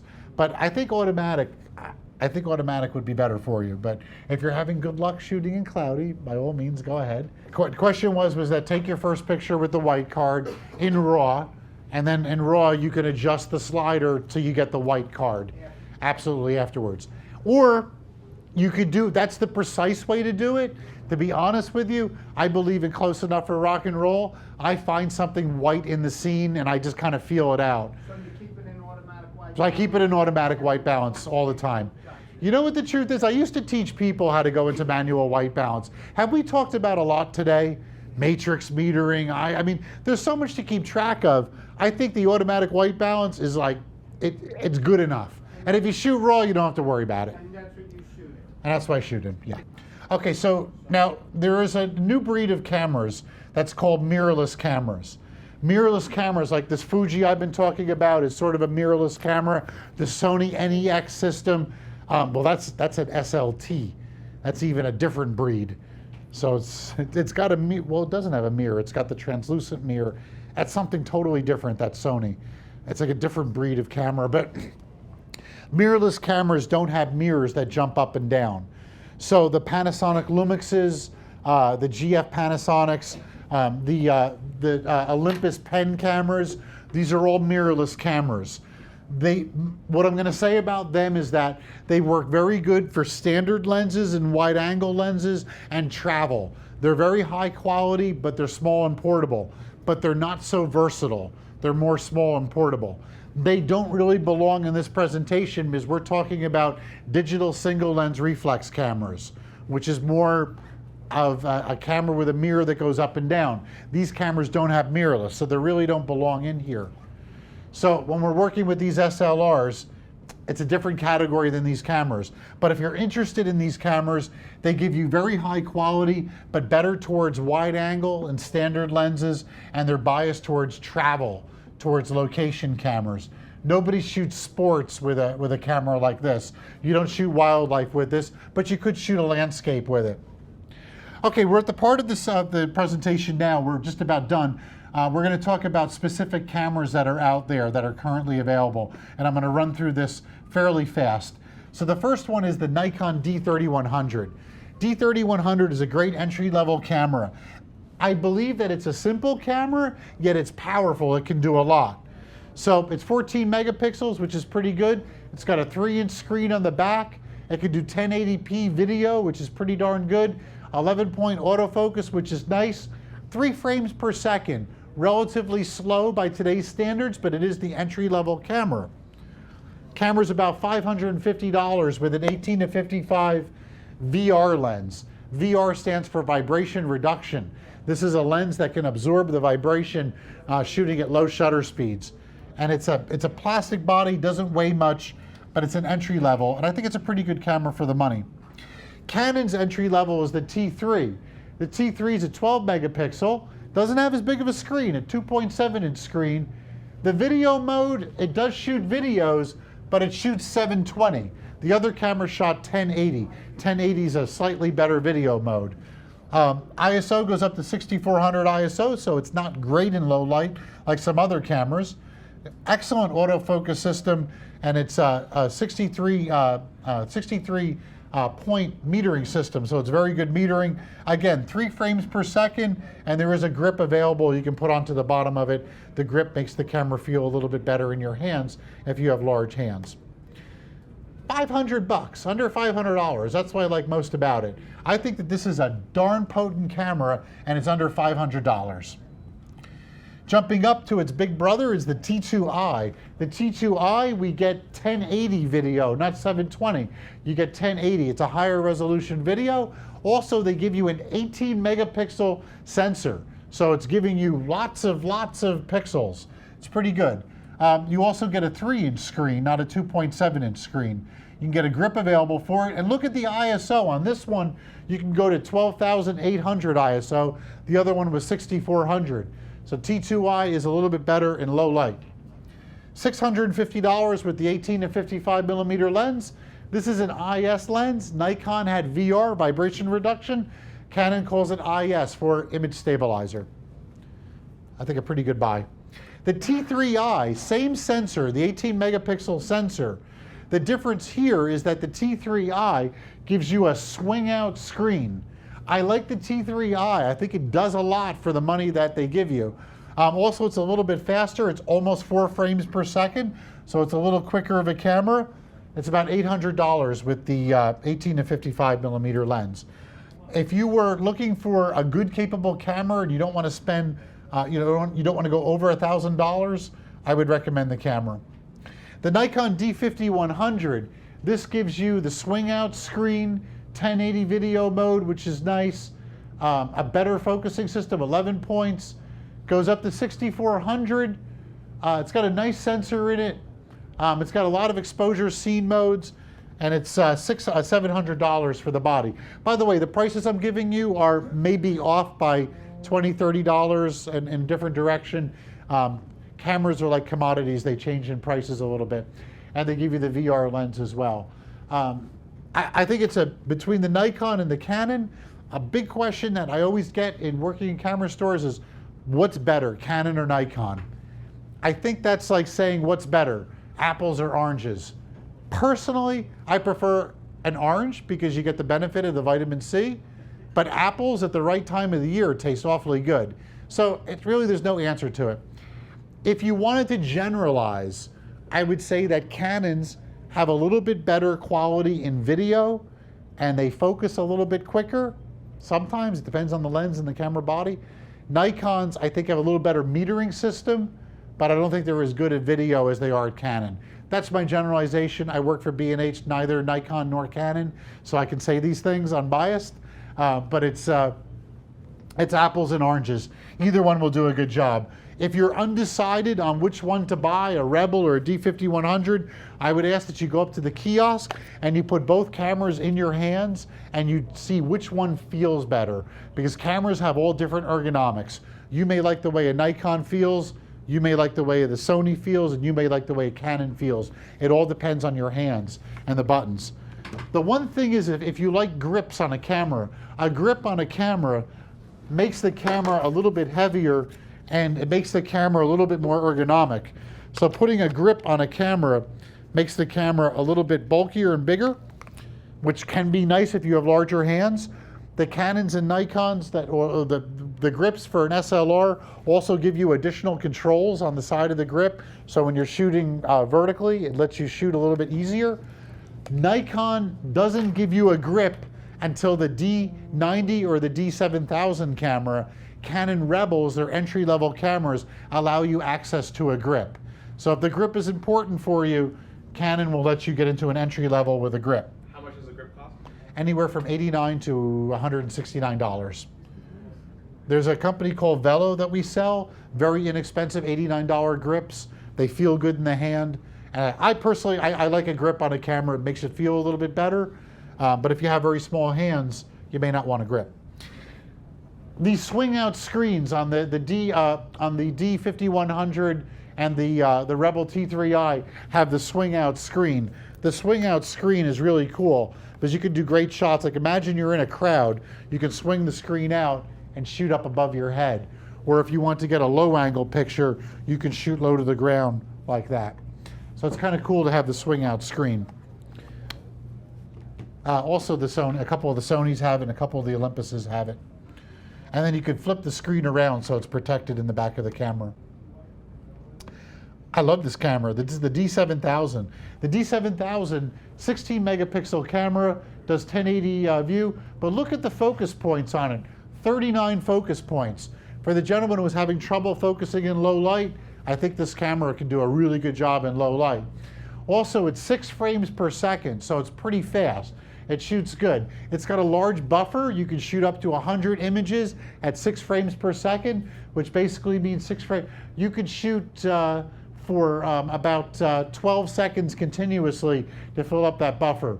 It also is something cool. It's got twin card slots. So it's got, you can put 2 cards on in the camera, and you can tell the camera to put JPEGs in one card and RAW in another card, or you can put 2 cards in. When one fills up, it'll start to go to the other card. Very nice to have twin cards in there. Also, the camera is relatively rugged. It's a little bit heavier duty of a camera. Now, the screen does not swing out on this camera. Very few pro cameras have swing out screens, because the pro cameras you can beat up a little bit, and that swing out screen, can you imagine if you had the screen open and you dropped the camera and it landed on the screen? So the pro cameras usually have the screens just stuck into the camera. $12.99 just for the body on that one. The Canon 60D, I think, is one of the better buys that's out right now. This has the same sensor as the Rebel T3i, but the body is better. It's a bicarbonate body. It's a tougher body, and it's faster. It's 5.3 frames per second. The cool part about this camera is the cost. You could pick up the body for $900, and then you could buy it with an 18 to 135 lens for around $1139. Why I like this one, the body, for $900? Frequently, are there any Canon shooters who has a Canon 30D or 50D?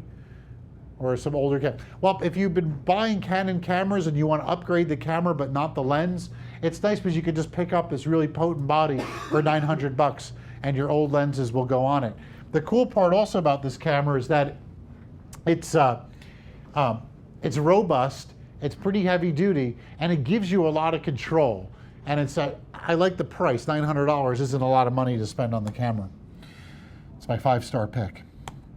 Okay, Canon 7D. This is a pretty cool camera as well. This is a very potent camera. This is still an APS-C size, but notice this one shoots 8 frames per second.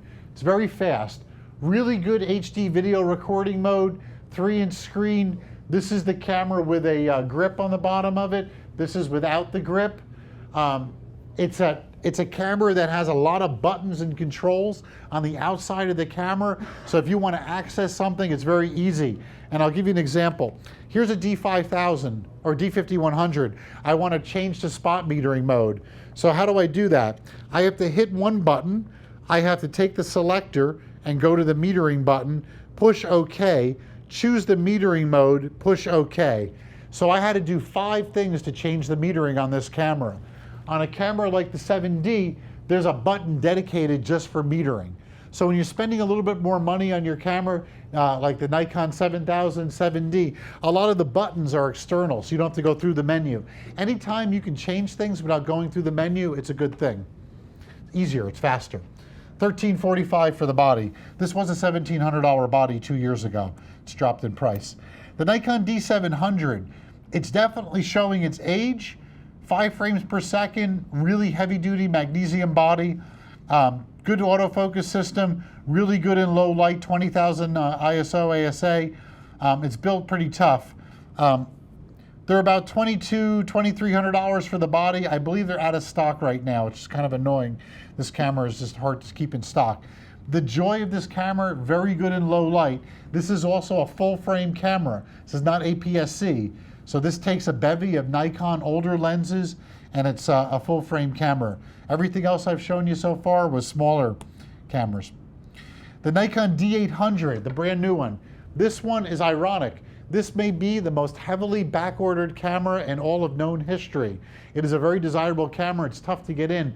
We've got a lot of back orders on it now. So if you want one, I suggest just order it, keep your fingers crossed, and eventually you'll get it. 36 megapixel camera, full frame sensor. Just came out like about a month and a half ago. I can't say enough good things about it. The only problem is that we can't get them in. It's fairly expensive. It's a $3,000 for the body, about $3,500 for with a lens. Now this camera is available 2 different ways. The D800 has the aliasing filter.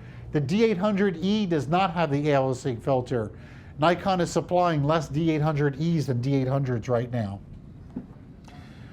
Canon 5D Mark II, 21 megapixel, $21.99 for the body right now. I think this is a good buy. I think it's a potent camera. It has very good quality, but it is getting old. It's been replaced by the Mark III.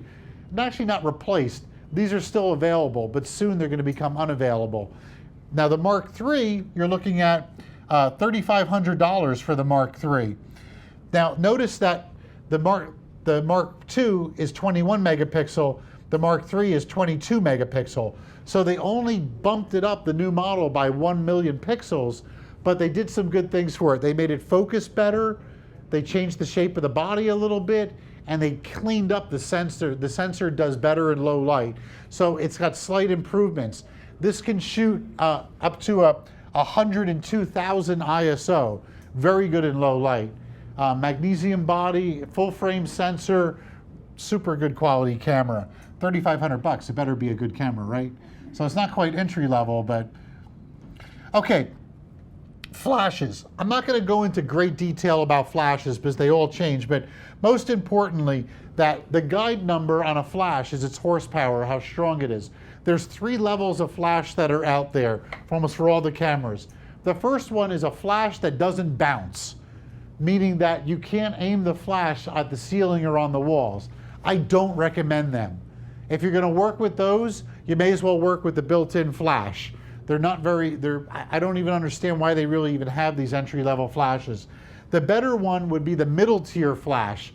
The middle tier flash has a good guide number, usually around 130, but with these you can bounce the flash off of the ceiling or off of the wall. So if I was shooting here or horizontal, I could aim the flash off of the white wall so that it comes down on you guys like natural light. Looks pretty good. Now, for amateur use or hobbyist use, the middle level flash is great. If you're a professional though, you want to step up to the professional series. Professional series has a couple of things. They have metal shoes on the bottom so that they connect to the camera a little bit better. They have a much higher guide number. People who are using these are people who are shooting events and weddings, where if you're shooting someone, say at the back of the room, I can't get close to them, I have more power so I get more depth of field. Also, frequently, they'll put these flashes into light modifiers. Light modifiers soften up the light, but they also take away the intensity of the light. So if you start off with a more powerful strobe, you can diffuse it, yet still have a good amount of power to get a nice depth of field. So that's just a quick note on flashes. I want to talk about real quickly a digital philosophy. Man Ray is a Brooklyn-born artist who moves to Paris in the 20s and the 30s, and he ends up photographing all the great artists of the older Belle Epoque artists and then the newer Surrealist and Dadaist artists. Now his best friend is Marcel Duchamp. They meet in New York and they travel to Paris. Now Marcel Duchamp is he's a crazy guy. He's one of the founders of the Dadaist movement, and Marcel Duchamp thinks in very abstract terms. They're good friends. So a countess out in the provinces hears that Man Ray is this great photographer in Paris from New York, and she hires him to come out to her estate to show her photography. On the estate, there's a lake, and on the lake, there's a bunch of geese. Man Ray, being the punk from Brooklyn he is, picks up a stone and throws it out at the geese, and the geese all take off into the distance. And he goes, man, that would have made a great photograph. The countess says, for you and your modern Leica camera, me, I've got this old Agfa box camera on rickety sticks. I could have never captured those geese going off into the distance.